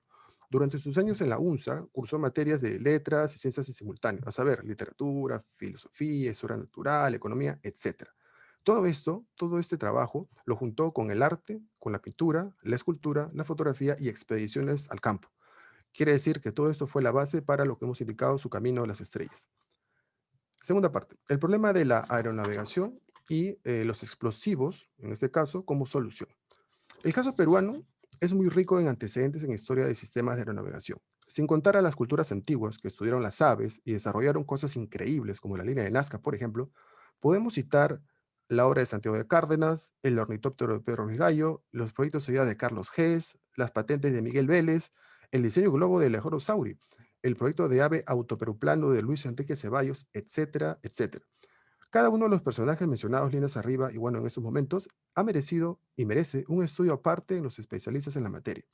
Durante su juventud, Paulet logró acceder a diversos textos de la época, ya sea desde las aulas en la Universidad de San Agustín o cuando lo tuvo como rol de bibliotecario en el Centro Artístico. Por ejemplo, a fines de 1893, en el diario El Deber, teníamos un texto denominado Navegación Aérea, donde se citaba la labor del profesor Langley de Washington y su proyecto de aeroplano con un combustible secreto líquido. Si hacemos una revisión minuciosa de lo publicado en el periódico o en los periódicos de esa época, cuando Paulet fue estudiante universitario en la UNSA, podremos encontrar artículos que de una u otra manera debieron motivar la mente del joven Paulet, a saber, velocípedo, navegación submarina, el velocípedo aéreo y muchos más. Esto revela que en la ciudad de Arequipa se difundía periódicamente en los diarios los avances de la cultura de la aeronavegación. Según el propio testimonio de Paulet en 1910, la pirotecnia de las fiestas de Arequipa fue uno de los principales motivos que lo llevó a profundizar su investigación con los cohetes. Paulet se juntó con los pirotécnicos y luego, y logró también con muchos de ellos, construir sus propios cohetes. En las entrevistas que dejó inconcluso, y afirma que, bueno, probó con algunas cosas como elementos, piedras, ¿no? Incluso posiblemente animales. Veamos lo que nos decía en uno de los textos en 1910. Abro comillas. ¿Desde cuándo se ocupa usted? Le pregunta a Paulet, de la aeronavegación. Él responde, desde hace unos 15 años. Y por cierto, que mucho deploro no haber continuado en la vía en que entonces me iniciaba. Abandonando los sistemas ya calificados de más pesado y más liviano que el aire, adquirí en este caso una idea. Lo confieso, los juegos pirotécnicos de mi tierra. Adquirí el convencimiento de la aeronavegación podría resolverse levando impulsando en los aires de una nave de forma adecuada por medio de baterías móviles y combinadas de cohetes a acción continua, es decir, de cohetes metálicos en que por medio de una especie de bujía eléctrica colocada en el fondo, como en los cilindros de motores o benzina, se pudiera hacer explosionar intermitentemente un explosivo gaseoso, que se haría llegar desde como fuera necesario. Paulet, cierro la cita, 1910, publicado en la prensa, 18 de septiembre. Este extracto de la entrevista que le hicieron a Paulet es reveladora, porque es el primer antecedente donde Paulet revela ante el público sus experimentos de cohetes. Estamos en un contexto en que Paulet, como socio fundador de la Asociación Nacional Pro Marina, de la Liga Pro Aviación y a su vez director de la Escuela de Artes y Oficios y otras cosas más, era una autoridad en el tema. El Ministerio de Fomento, Paulet asumió un rol de revisor de patentes y de proyectos de aviación. Gracias a sus conocimientos, daba el visto bueno a todo proyecto. Incluso, con su visto bueno, podía enviar jóvenes a Europa a especializarse en aviación. Algunos casos citados podemos decir Ignacio Ramos o también el mismo señor Carlos Insúa. Nos preguntamos, ¿por qué no promocionó su expediente del avión torpedo en Lima? Al parecer porque el contexto no era apropiado. La ciudad de Lima carecía de industrias y Paulet era consciente de que se debía ir paso a paso. Una de esas acciones y parte de su idea se plasmó en los estatutos de la Liga Pro Aviación. Escuchemos atentamente. Esa institución Pro Aviación se propuso instalar aeródromos en cada uno de los departamentos del Perú. ¿Se imagina? La idea era clara. Primero, era necesario difundir y obviamente ayudar a toda la población a conocer la aeronáutica. Acá tenemos algunas imágenes de la exposición de automóviles a la cual asistió, lo que observó con sus ojos. Bueno, parte 2, el itinerario de desarrollo del sistema Paulet. Es muy interesante entrar a este aspecto porque esto se conecta con el año 1902. Para 1902, Paulet concluye los planos del avión torpedo y con eso había llegado a crear un nuevo sistema de aeronavegación con cohetes, el cual denominó Sistema P. ¿Cómo y para qué lo hizo? ¿Cuándo comenzó el proyecto del motor cohete? ¿Quiénes intervinieron directa o indirectamente para la realización de este proyecto? Bueno, Paulet partió del Perú a fines de 1895. La primera referencia documentada de Paulet en Europa es de 1896, en Alemania, visitando la exposición técnica industrial de Berlín. En esta exposición, él recorrió diversos aspectos. El propio Paulet incluso nos informa sobre esto en un detalle muy interesante que vamos a leer. Abro comillas. Durante la exposición industrial de Berlín en 1896, me llamó mucho la atención las demostraciones hechas por ciertos fabricantes de Westfalia. Cierro cita, Consulado del Perú, 1903, oficio número 160. La cultura de asistir a exposiciones, ya sea como asistente, presentador, la adquirió en Arequipa, en las sendas exposiciones que organizaban la nueva Sociedad de Artesanos, institución que por cierto no ha sido valorada en su real dimensión, y el Centro Artístico en ambas salió más de una vez premiado. Un reporte detallado sobre lo que dio Paulet para la exposición de Berlín en 1896 lo podemos ver en el diario El Tiempo, en 24 de diciembre de 1895. La lista es muy amplia, no la voy a leer, pero de todo lo que vemos aquí, podemos decir que Paulet estuvo muy conectado con la sección de navegación, con la sección de motores y con la sección de tecnología. Al año siguiente, Paulet, en 1897, tenemos una segunda visita, en este caso referenciada de su trayectoria, cuando postula y postuló a la Sociedad Astronómica de Francia. ¿Qué trabajo presentó para ser aceptado como socio? No lo sabemos, pero sí sabemos que logró estar ahí más de 3 años, aproximadamente, como lo prueban los boletines de la época. Es importante destacar el rol de precursor que tuvo Paulet en el campo de la astronomía, ya que a sus 23 años fue el primer peruano en esa institución. Francia, a fines del siglo XIX, era una ciudad ideal para conectarse con la cultura del mundo, y el joven Paulet, quien había sido formado por el padre francés Duhamel, tenía un buen entrenamiento. ¿Qué ventajas tenía Paulet? Había estudiado el francés, conocía la cultura, conocía la literatura, y gracias a las publicaciones de la época que hemos mencionado, se conocía pues toda la sesión, vamos a decir, teórica. De todas maneras, el idioma era necesario, perfeccionarlo, así que Paulet deseaba hacer un proyecto, vamos a decir, más académico. Él se proyectó a estudiar en la universidad. Paulet realiza una estrategia formidable, se matricula primero en el Instituto Comercial, luego destaca como alumno premiado en esta institución y en mayo de 1897 se une a la Sociedad, en este caso, de Lenguas Extranjeras en Francia. Todo indica que se dedicó a la enseñanza del español y a su vez a perfeccionar su francés. Es interesante mencionar que a la par Paulet realizó labor periodística. Desde 1897 se dedicó a hacer escritos y caricaturas en diarios franceses, que deberían ser un tema de investigación más acuciosa en el futuro cercano. Por nuestra parte, en un congreso reciente hemos logrado aproximarnos a esta faceta de Paulet de su labor como columnista en el diario El Tiempo. Resumiendo, Paulet salió del Perú a fines de 1895. Esa es información corroborada, pero estuvo visitando ferias técnico-científicas y muchas otras cosas más. En 1893, por ejemplo, en Alemania, en 1897 en Francia, y hemos dicho que se ha estado estudiando comercio, astronomía e idiomas. Un dato novedoso, y aquí lo hago con mucha pausa, es la presencia de Paulet en Bélgica, en 1897. Sabemos que allí firmó su plano de Amberes, perdón, en Amberes, y sabemos que en esta sección lo hizo en mayo de 1902. También es conocido que ahí laboró como cónsul desde 1903 a 1904. Esta fuente nos revela una amistad muy interesante entre Paulet y el sabio geógrafo Eliseo Reclus. Abro la cita. Reclus estuvo en el Perú de 1868 a 1869, pero fue imposible conseguir datos completos sobre la situación del país, porque casi no conocía a nadie. Naturalmente se fue pues mal impresionado. Cerca de 30 años después, y escuchen bien, en 1897 se encontró en Bruselas con un joven peruano que había ido a hacer su educación científica en Europa. Y más tarde fue cónsul de Amberes. Nos referimos al ingeniero Pedro Paulet. Cierro cita, publicado en la Bolsa, 1 de octubre de 1905. Qué interesante ver aquí y sería bueno profundizar en el tema. ¿Qué hacía Paulet en Bruselas en 1897? Estudió en alguna institución belga, queda pendiente un estudio de esas conexiones. Como se puede apreciar, Paulet era inquieto, se movía en el arte, en las ciencias, en la academia. Su principal anhelo era ingresar a la Sorbona. En ese contexto se crea el Instituto de Química Aplicada a finales de 1896. El autor, Bernard Tremont, desarrolla con detalle la historia de la institución en un artículo publicado en la revista de Química actualizada en 1896. Paulet postula en 1898 e ingresa como miembro de la tercera promoción a esta noble institución. La iniciativa de crear el Instituto de Química Aplicada la debemos a Charles Friedel, un químico mineralogista, quien logró fundar un laboratorio práctico industrial en la calle de Francia, en este caso Rue Michelet, número 3. uno de los edificios de la Universidad de París. La primera clase se dictó el 3 de noviembre con unos 50 estudiantes. Lamentablemente, Friedel falleció en 1899 y quien asumió fue el señor Chabry. Revisando la entrevista de Paulet en un diario La Crítica y con algunos apuntes, podemos comprender este proceso del afamado accidente, ¿no?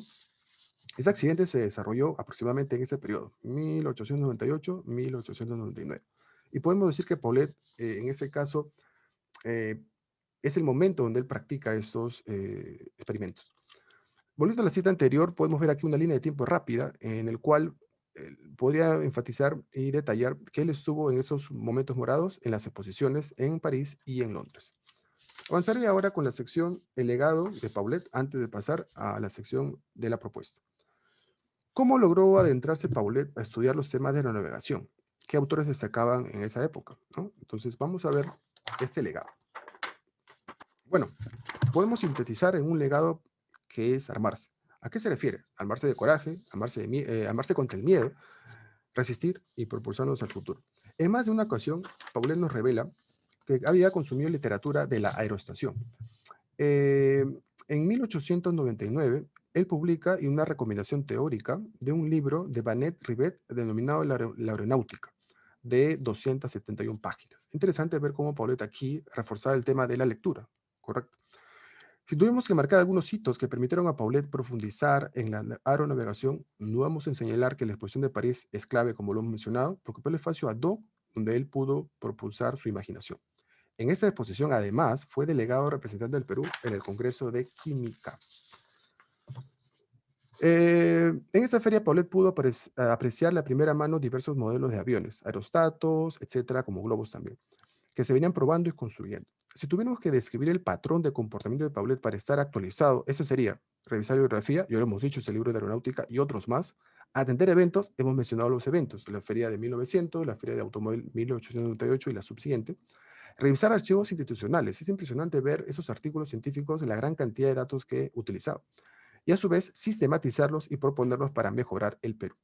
Las evidencias y referencias, artículos, fotos, planos que hemos logrado identificar a la fecha nos permiten respaldar y apoyar la veracidad del invento de Paulet, que efectivamente creó, diseñó y experimentó un motor cohete a finales del siglo XIX e inicio del siglo XX.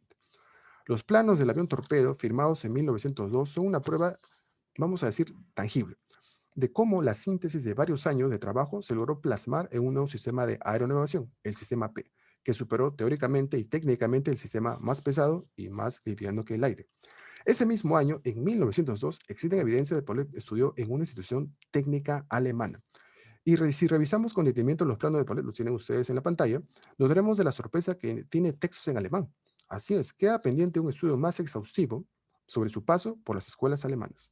Por otro lado, hemos identificado una carta privada de Paulet de 1927, donde él indica lo siguiente, abro comillas, para que la ciencia no se desmenuce en minucias y especialidades, se necesita por lo menos de un cerebro capaz de comprenderla en su conjunto holísticamente. Berthelot fue ese cerebro, se refiere a su maestro. Desde 1850 hasta 1907, Berthelot ha publicado más de 1500 memorias científicas.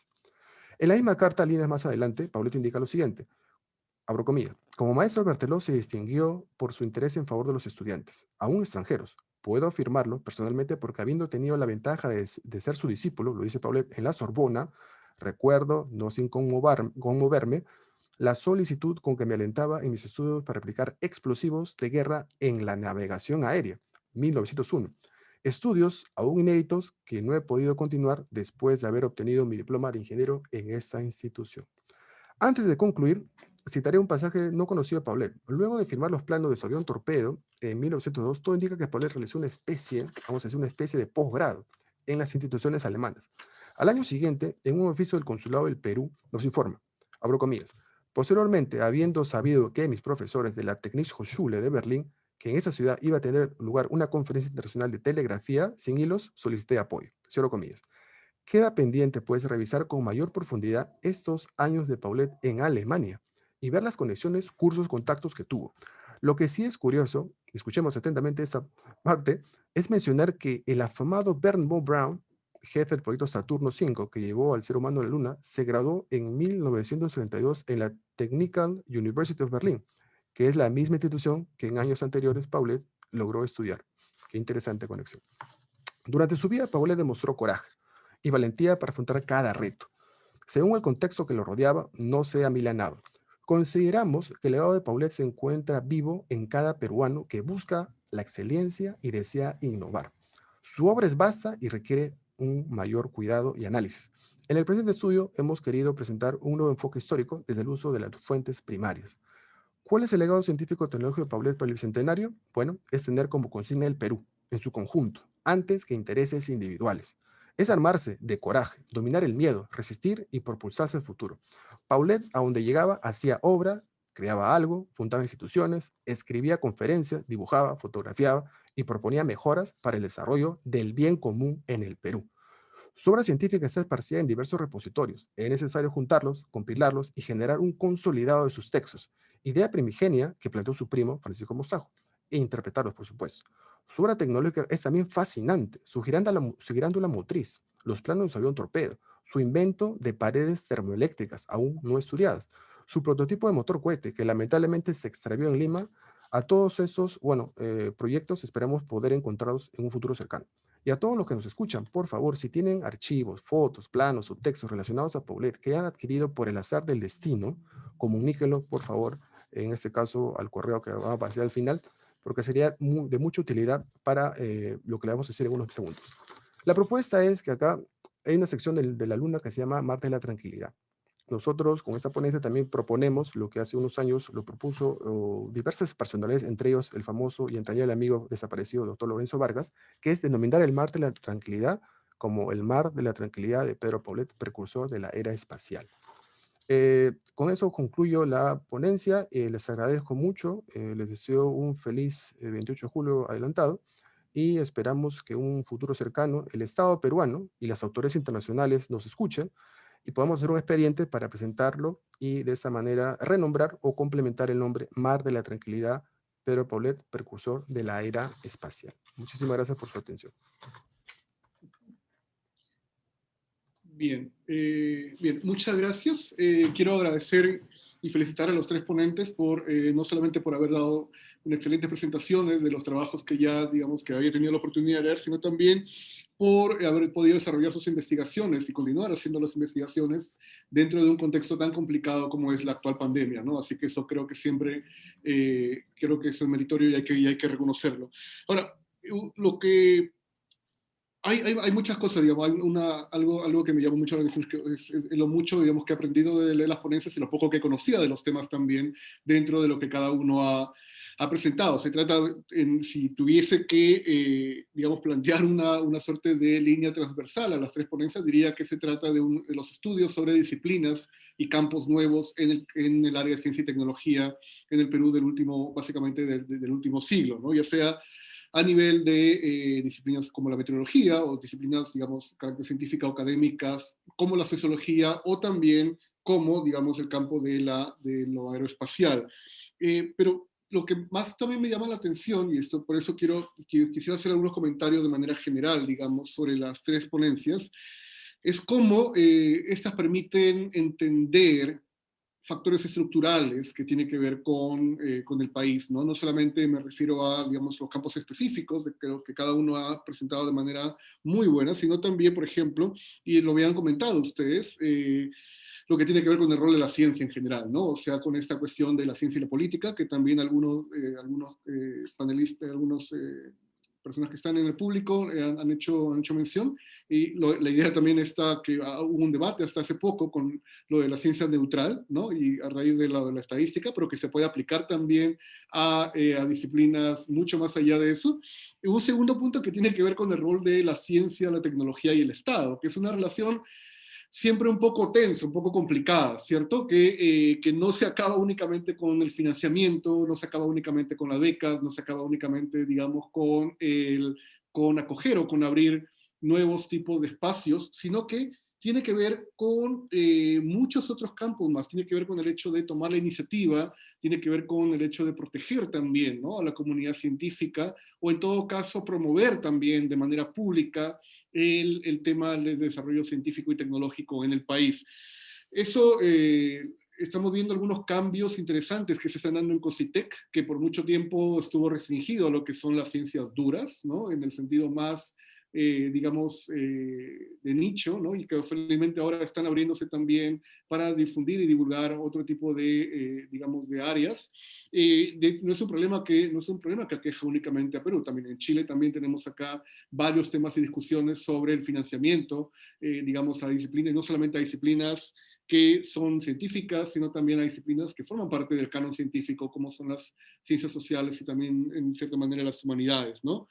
En tercer lugar, un elemento que me llamó mucho la atención, que lo han mencionado en sus ponencias, tiene que ver con el tema de género, que creo que es también parte de la agenda pendiente de los estudios en la historia de ciencia y tecnología, ¿no? Es algo que si bien es cierto se han comenzado a trabajar, falta todavía mucho. Hay varias líneas de investigación que se están abriendo, digamos a nivel internacional. Lo mencionó Renzo Loza con este personaje que fue observadora, ¿no?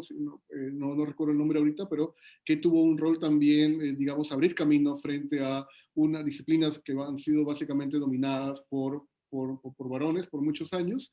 Lo mencionaste también, me parece, Renzo Kaikai, en tu disciplina, y uno puede notar que, digamos, cómo de alguna forma han seguido siendo minoría, lamentablemente, ¿no? Entonces, creo que por ahí también tiene que ir los estudios más adelante, ¿no? No solamente a revalorar o digamos a redescubrir el rol que han tenido las mujeres y también la comunidad LGBTI dentro de la contribución a la ciencia y tecnología, sino también a ver cómo, digamos, cómo se ha repensado esto para irlo, digamos, de alguna forma llevando a una suerte de balance de género. Y Victoria Zárate, muchas gracias. Y finalmente un cuarto tema, de manera general, es cómo las ponencias que ustedes han presentado permiten también llamar la atención sobre un fenómeno que es el centralismo, ¿no? El centralismo peruano, ¿no? O sea, digamos, esta cuestión, por ejemplo, lo del desarrollo, lo que decía Renzo Loza a nivel de esos observatorios en región, en Tarma, ¿no? Lo que has planteado, Renzo Pecay, a nivel de lo que es el desarrollo de esa disciplina en Lambayeque, y lo que has señalado, David, sobre Arequipa como un foco regional de desarrollo, digamos, de promoción de cultura científica y tecnológica.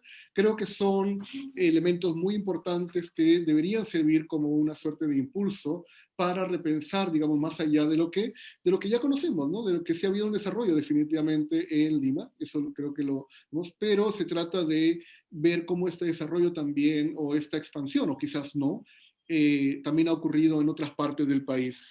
Las tres ponencias son excelentes, o sea, es, digamos, lo menos que puedo decir. Y cada una me ha motivado a muchas observaciones y muchas preguntas. Voy a plantearles algunas de manera muy, muy puntual, pero vamos a poder seguir la conversación también seguramente en otros momentos.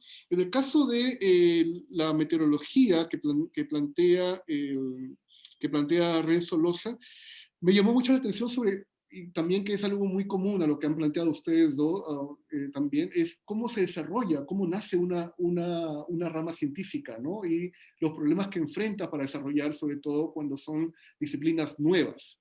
Dentro de su entorno. Claro, uno puede celebrar a veces los 50 años de una disciplina, de una carrera, o los 100 años de una carrera, pero en verdad eso tiene una historia mucho más compleja, y que justamente por qué nace en un momento determinado y quienes se oponen o quienes apoyan también de alguna manera debería ser parte de ese tipo de narrativa y genealogía, ¿no? En el caso de lo que señala Renzo Loza y también que me parece que se conecta mucho con lo que dice Renzo Caicá y también David, es cómo hay una suerte de crecimiento y también de legitimidad del saber universitario, o sea, sobre todo a inicio del siglo XX, ¿no? Y esto aparecen a veces nuevos actores, en el caso del sociólogo, en el caso del inventor, ¿no? O en el caso también del meteorólogo, y que están respaldados por la imagen de lo que se conoce como el estudiante universitario, que es una figura fascinante que ya surgía en el siglo XIX, en la segunda mitad del siglo XIX, una idea que viene de Europa,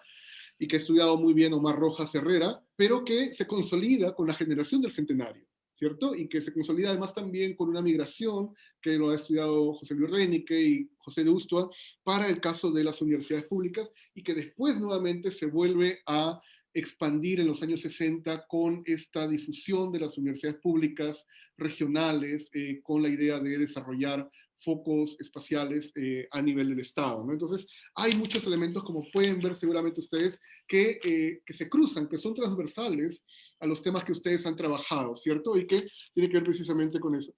Renzo Caicay, me parece muy buena tu ponencia, sobre todo porque por lo general, cuando uno estudia el 99,9% periódico puro de los, a veces estudios sobre disciplinas académicas terminan siendo, digamos, una historia institucional, ¿no? De la facultad, ¿no? Tú has mostrado que no es así, ¿no? Digamos, y algo también, un elemento muy importante de las tres ponencias, tiene que ver con los diversos tipos de fuentes que han utilizado, ¿ya? O sea, no se han quedado, digamos, en la narrativa común, al, por ejemplo, estudiar los observatorios meteorológicos, al observar también las carreras académicas, al observar a Pedro Paulet, han ido, digamos, más allá de las fuentes tradicionales, ¿no? Y eso también creo que, y se nota, que les ha llevado a plantear preguntas nuevas en cada una de sus respectivas, digamos, investigaciones. Ahora, esto también permite, por ejemplo, ver cómo las disciplinas académicas no surgen cuando se crean oficialmente por el Estado, ¿no? O cuando se crean, cuando la universidad dice vamos a abrir una facultad, sino que surgen a veces, y lo has demostrado bien, Renzo, a veces ya muchas décadas antes porque hay preocupaciones comunes y hay toda una suerte de, digamos, un sustrato que va a alimentar precisamente ese tipo de problemáticas y también de, digamos, de intereses posteriormente, ¿no? Lo que tú señalas, lo de la literatura, este acercamiento a la literatura realista, como viene con López Albújar, que uno podría pensar que es un fenómeno local, pero viene también de toda esta, digamos, de la situación de posguerra, de la Primera Guerra Mundial y también del establecimiento de nuevos paradigmas de carácter cultural con la Unión Soviética, ¿no? La idea de que la literatura tiene que reflejar las problemáticas sociales y cómo eso además después se va imbricando con una serie de preocupaciones, disciplinas y también de situaciones asociadas con digamos, con elementos culturales como las vanguardias, que son muy interesantes, ¿no?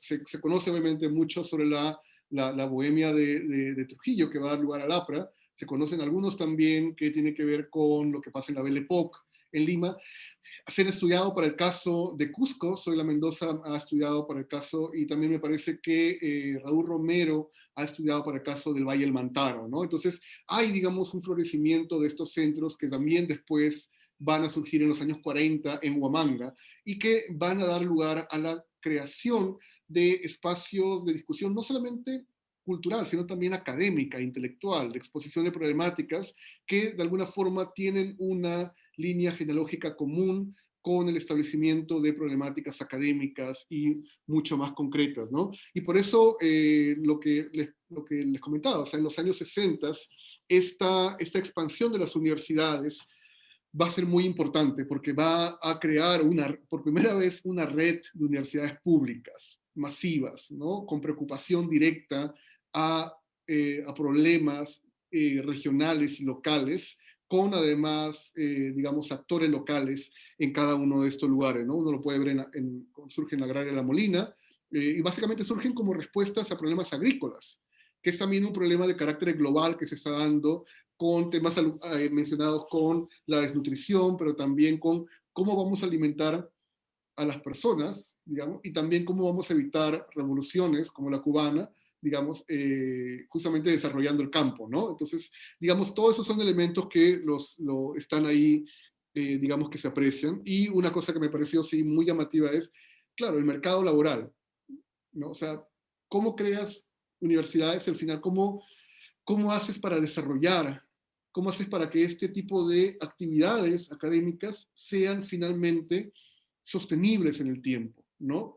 Porque no se trata únicamente de crear una carrera, sino, digamos, de cómo eso permite que haya una reproducción y también una suerte de mantenimiento en el tiempo. O sea, crear una carrera no es complicado. De hecho, lo que se ha visto es que siempre después de una creación de una carrera hay mucha gente, digamos, pero cómo eso, y las estrategias que tú mencionas son muy llamativas porque es algo que se viene estudiando en la actualidad, por ejemplo, la idea de los think tanks, ¿no? O sea, estas ONGs o estos espacios también que no son necesariamente académicos, pero de cómo finalmente lo académico va más allá de la universidad y que me parece que necesitamos trabajarlo más en el tiempo, ¿no? Y los errores que tienen los think tanks, sobre todo, se ha estudiado esto mucho para Ecuador, por ejemplo, el error que tienen los think tanks en los 80s y 90s, para canalizar la formación primero de profesionales hacia el Estado y después de cómo son, digamos, instrumentales en el cambio hacia el giro neoliberal. Entonces, pero esto también, y esta visión, digamos, panorámica que has presentado, de cómo la disciplina se va adaptando a nuevos tiempos y cómo también va enfrentando ciertos problemas, creo que es importante para justamente ver eso, ¿no?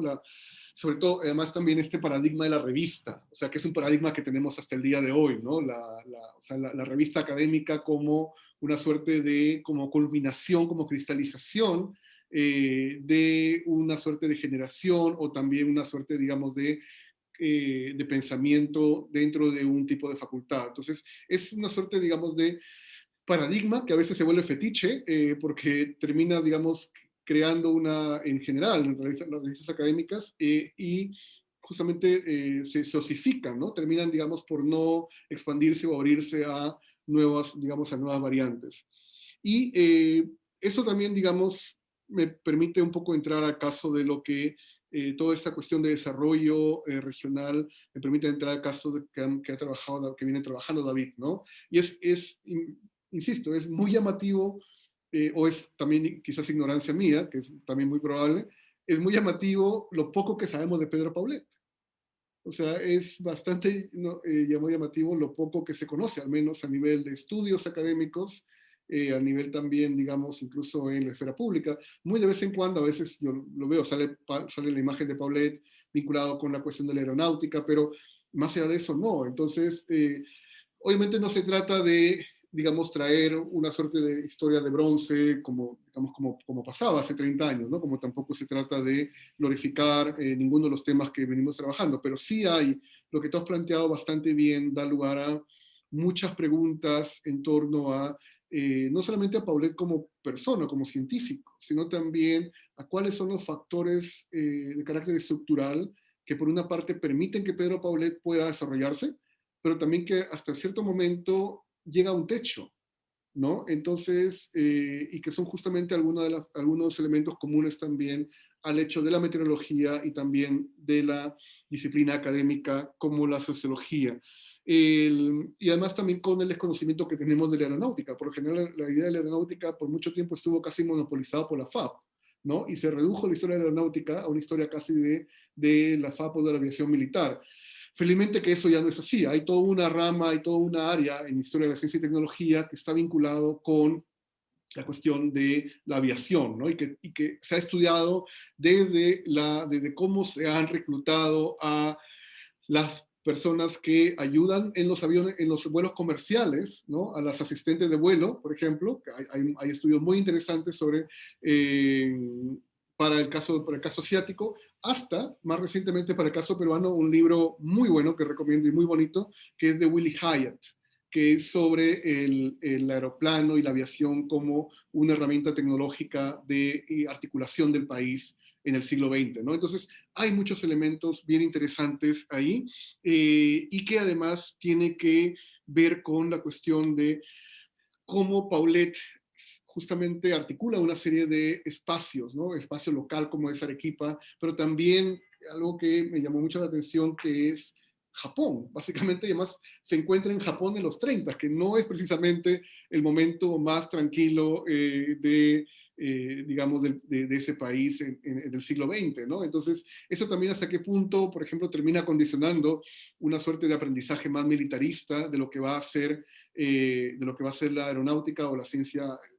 espacial, si uno lo mira, digamos, con el desarrollo del eje, ¿no? Y también con la guerra que va a venir después, pero también más allá de esta suerte de escala global que plantea Japón en los 30, esta idea del saber popular, ¿no? El saber, digamos, cómo Paulet no reniega del saber popular y cómo más bien Paulet sí termina, tanto Paulet como, por ejemplo, como los primeros sociólogos de Lambayeque o incluso como los primeros meteorólogos, cómo terminan siendo agentes que articulan diferentes tipos de saberes, ¿cierto? En el caso de Paulet, el hecho de que él reconozca que aprende muchas cosas de los pirotécnicos, y además que tiene que ver, no solamente que tiene que ver con, como, digamos, con una cuestión de carácter ornamental o de carácter, sino que tiene que ver con el tipo de, digamos, pólvora que se utiliza, tiene que ver con las cantidades, tiene que básicamente con un conocimiento químico y artesanal y también muy, muy especializado que permite evitar accidentes, que permite evitar tragedias y que muchas veces también se ha dejado de lado, ¿no? Porque se piensa que es una cuestión que se aprende automáticamente y no, ha sido, digamos, una suerte de experimentación desde abajo que por muchas décadas se ha llevado a cabo y que permiten, por ejemplo, que alguien como Paulet pueda sacarle provecho y combinarlo con otro tipo de aprendizajes que se va. Eso y el rol de las exposiciones también, ¿no? O sea, estos espacios, como son las exhibiciones, exposiciones industriales y también las exposiciones internacionales, que son vitrinas básicamente de desarrollo tecnológico. Entonces, de alguna forma, mejor dicho, las tres ponencias plantean temas muy importantes y por eso algo que me interesa mucho es que vayan justamente más allá de eso, ¿no? O sea, vayan más allá del tema que ya conocen bastante bien, sino más bien que lo traten de articular con temas macro, o sea, porque estos son problemáticas que se van desarrollando de manera internacional en ese mismo momento y y que si bien es cierto que buscan responder a necesidades locales, lo hacen también en base a una suerte de aparato, digamos, un repertorio mental y un repertorio también técnico que se viene dando de manera bastante clara en ese entonces. Entonces, no quiero, digamos, seguramente vamos a poder seguir conversando y si no, en todo caso, vamos a poder seguir planteando esto, pero hay dos preguntas del público que quiero mencionarles y que después voy a pedirles que lo desarrollen en 5 minutos, por favor, cada uno, para que así evitar, digamos, eso. Yo voy a colocar, si les parece bien, los correos electrónicos de ustedes en el chat, para que si hay alguna persona que desee tomar contacto con ustedes, lo pueda hacer y continuar la conversación. ¿Bien? La primera pregunta, que es de manera, digamos, general, tiene que ver cuál es el papel de la ciencia en la actualidad, ¿no? Y su vinculación con la ciencia y la escuela. Y en segundo lugar, tiene que ver, está para David, sobre si Paulet se vinculó con los gobiernos de su tiempo, ¿no? Que es algo justamente que mencionábamos sobre el rol de la ciencia, la tecnología y el Estado. Así que, nuevamente, mis felicitaciones. Muchas gracias por haber presentado aquí y los dejo para que podamos pasar a esta última fase, que son 5 minutos por cada uno, para, digamos, unas reflexiones finales en base a los comentarios o algunas ideas aparte. Listo, a ver, venimos yo primero. Uh-huh. Perfecto. En relación, primero agradecer, excelentes palabras y una síntesis impresionante de todo lo que nos has compartido. Muchas gracias a todos los participantes y saludar a todos los amigos también que se encuentran en sala. Veo algunos amigos con el maestro Hipólito Rodríguez y a la maestra Patricia de Moche también, recuerdos del Colegio Mayor.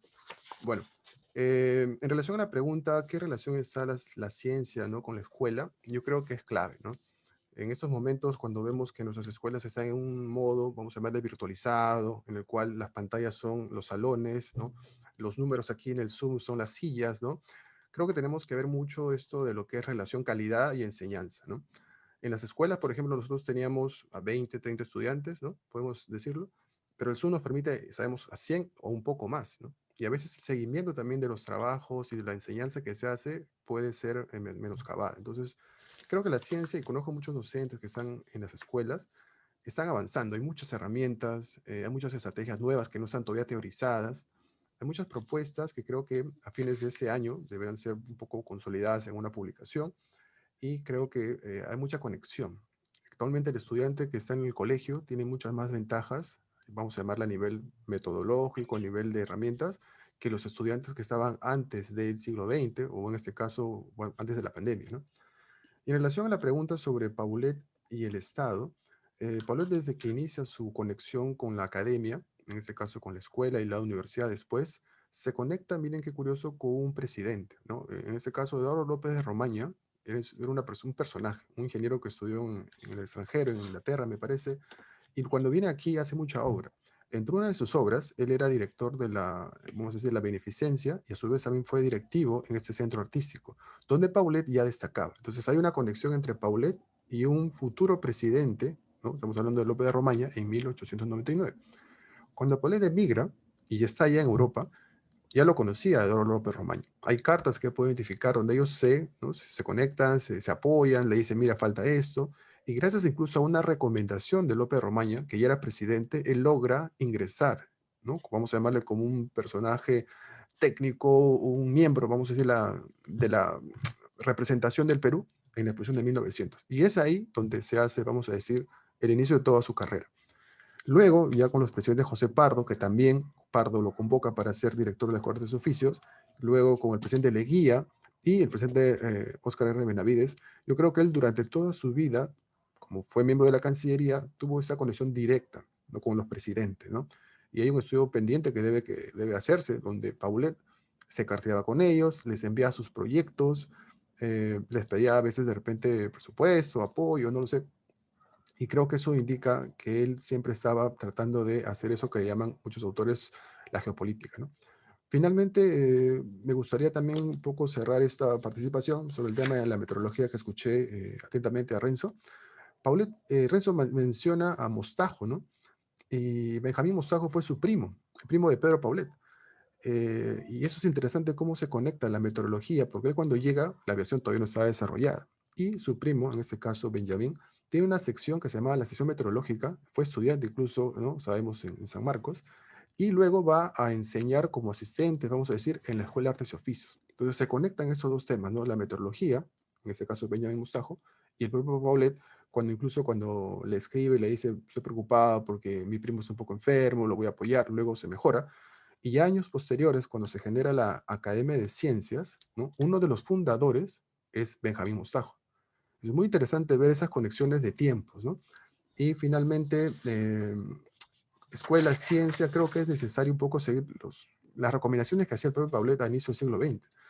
Él lo que planteaba era que la escuela tenía que estar con los ojos afuera del salón, ¿no? Y pedía, por ejemplo, todos los periodos que estaba pasando en la ciudad, todo lo que sucedía, cómo se puede, porque cada día tenemos problemas y los problemas están ahí afuera. Solo que falta ese análisis, ¿no? Un poco la conversión en algunos, vamos a decir, planteamientos, y luego pasar a la práctica, obviamente, con el ensayo-error o con las metodologías conocidas, ¿no? Entonces, considero que sí es necesario escuchar esas voces de peruanos, ¿no?, muy importantes que han podido hacer varias cosas y traerlos a la realidad, como tú dices, me parece muy clave lo que has mencionado con esos temas macros, ¿no? Porque Perú no es una isla, no estamos conectados mucho más ahora con la realidad que tenemos, que es virtual, ¿no? Eso sería mi participación. Perfecto. Muchas gracias, David. Renzo Loza. Eh, Gracias por José, por las recomendaciones, ¿no? Y por hacer una síntesis de las tres ponencias que han sido muy, muy interesantes, ¿no? Eh, bueno, en la pregunta, ¿cómo ve el papel de la ciencia en la actualidad? En realidad está muy conectado lo que es el pasado de la ciencia en el Perú con la actualidad, ¿no? Porque yo no veo que haya cambiado mucho, ¿no?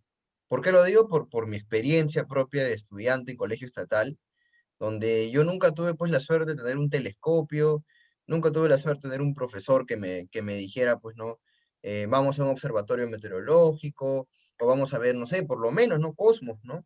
Nada, no tuve esa suerte, ¿no? Y tampoco lo vi en el colegio particular en que estuve mis últimos años de secundaria. Y no creo que esa variante haya cambiado y que es un tema, creo que los mismos decanos de la Facultad de Ciencias de finales del siglo XIX e inicio del siglo XX lo estaban teniendo en cuenta, ¿no? Es un debate de muchos años donde se está dejando de lado al colegio, ¿no? Donde, bueno, yo lo pongo dentro de mi investigación, donde las personas que enseñan dentro de los colegios nacionales Bicentenario del de Perú. primaria, ¿no? Bueno, en esa época eh, son personas que ni siquiera tienen carrera universitaria, ¿no? Solamente han acabado el colegio. Entonces, imagínate, ¿no? Si a un joven tú no le despiertas la duda por la ciencia, entonces, ¿cómo es que él va a querer hacer algo, ¿no? Entonces, yo también he sido profesor, ¿no? Entonces, tú para despertar la duda en la historia tienes que darle datos que la persona no sabe, ¿no? Algo interesante, darle un tipo de didáctica, ¿no? Entonces, si la ciencia solamente se convierte en datos como física, datos como química y nada más, ¿no? Que enseñes la tabla periódica, ¿no?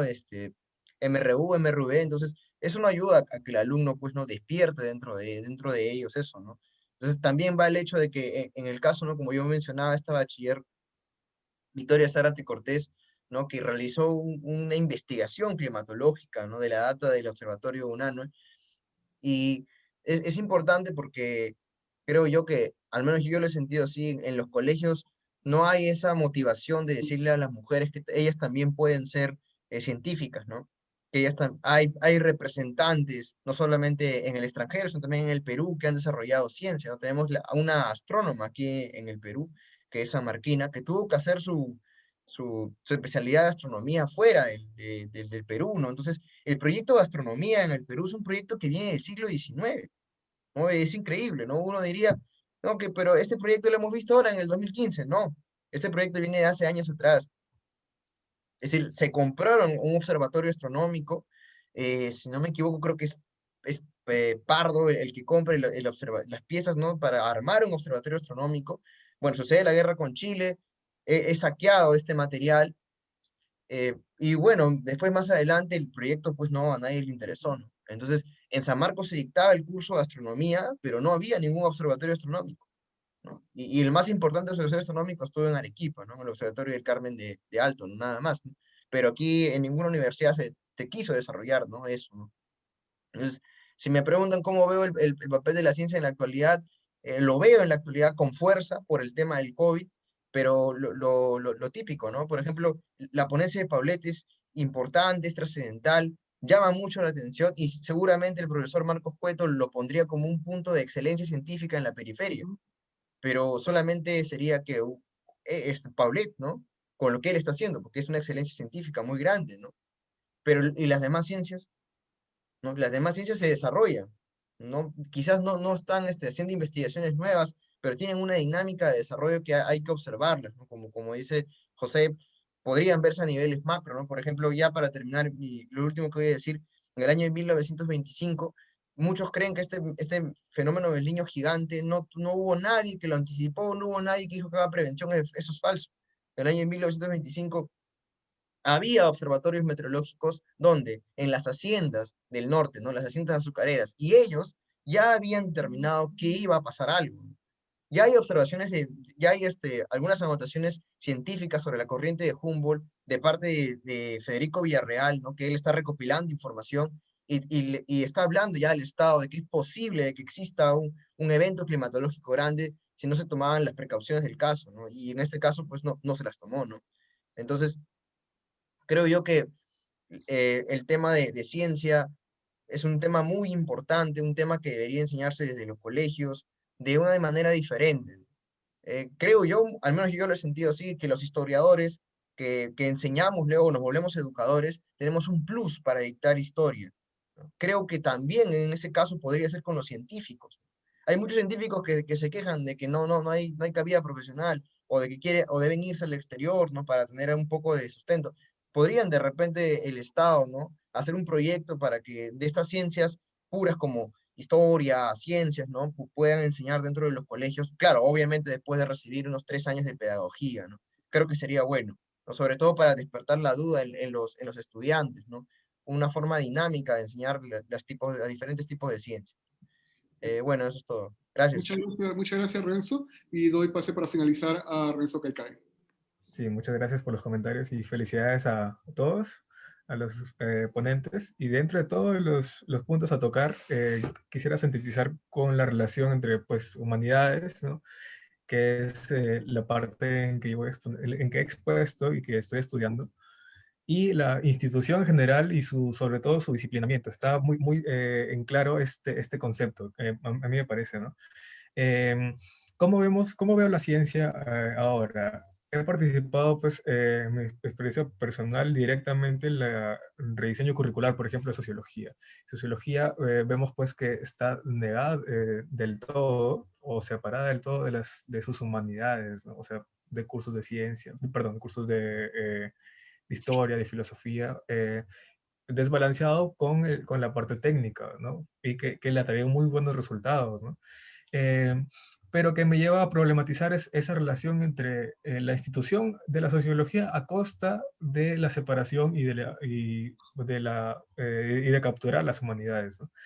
Y que se discutió efectivamente en Chile, ¿no? Con el financiamiento de Concitec, incluso con la pandemia, ¿no? Con la educación virtual, más pronunciado en arte sobre todo, ¿no? Aquí arte estuvo a punto de desaparecer en la Universidad Nuestra de López Gallo, ¿no? Y un profesor me decía, pues, esta experiencia del disciplinamiento del Zoom y del disciplinamiento del Meet, ya lo hemos vivido antes con los ingenieros, ¿no? Los ingenieros nos decían, trabajen de esta hora a esta hora y entréguenme el informe ya. Y esto es prácticamente, pues, una experiencia previa o cómo se arregla esta educación en la virtualidad, ¿no? Eh, Sin embargo, sí es cierto que las humanidades pues eran antes una experiencia de conglomerado o de simultaneidad eran pues actividades yuxtapuestas, ¿no? Pero no debemos pensar tampoco que la institución, ¿no? Que viene pues del lado autoritario, del lado del gobierno, la institución pues ahoga a las humanidades, pues porque si pensamos pues en las vanguardias, como ya se ha hablado, em, el APRA pues tenía su institución, ¿no? Que era la Universidad Manuel González Prada, universidades populares, tenían pues órganos de difusión, tenían pues revistas, ¿no? Aquí en Lambayeque lo específico es que no hay universidades hasta el 1960. En Trujillo hay universidad en el siglo XIX, ¿no? En Cusco, en Lima, ni qué decir, pues. Aquí pues hay un colegio nacional San José y ese toma su lugar, ¿no? Y yo creo que sí, pues hubiera habido una continuidad de una institución muy llegada o ligada, digamos, a la vanguardia y una institución permanente junto a los trabajadores y a la clase, pues, pequeña burguesa de la época. La sociología, pues, se hubiera, o las ciencias sociales en general, acá, por ejemplo, recordemos con la antropología, por decir algo, se hubiera fortalecido, ¿no? Y es el caso también de por qué con la exposición de Renzo Loza, quizás se puede explicar por qué no hay astronomía bueno, como carrera y uno se tiene que ir a estudiar a Chile, astronomía, ¿no? Eh, Igual con la aeronáutica. Esa es mi reflexión final. Muchas gracias a todos. Bien. Bien, muchas gracias a los tres, muchas gracias también a Verónica y a Cristian por habernos apoyado con la parte técnica y que ha permitido que esta mesa salga muy bien. Quiero también agradecer a quienes nos han acompañado en el público por habernos seguido y también por las preguntas que nos han hecho llegar. Están los correos ahí para que puedan seguir en contacto con los ponentes y solamente me queda nuevamente darles buenas noches, agradecerles por su participación e invitarlas a que se queden o a que, digamos, sigan participando en las siguientes mesas del Congreso Bicentenario. Bicentenario del Perú.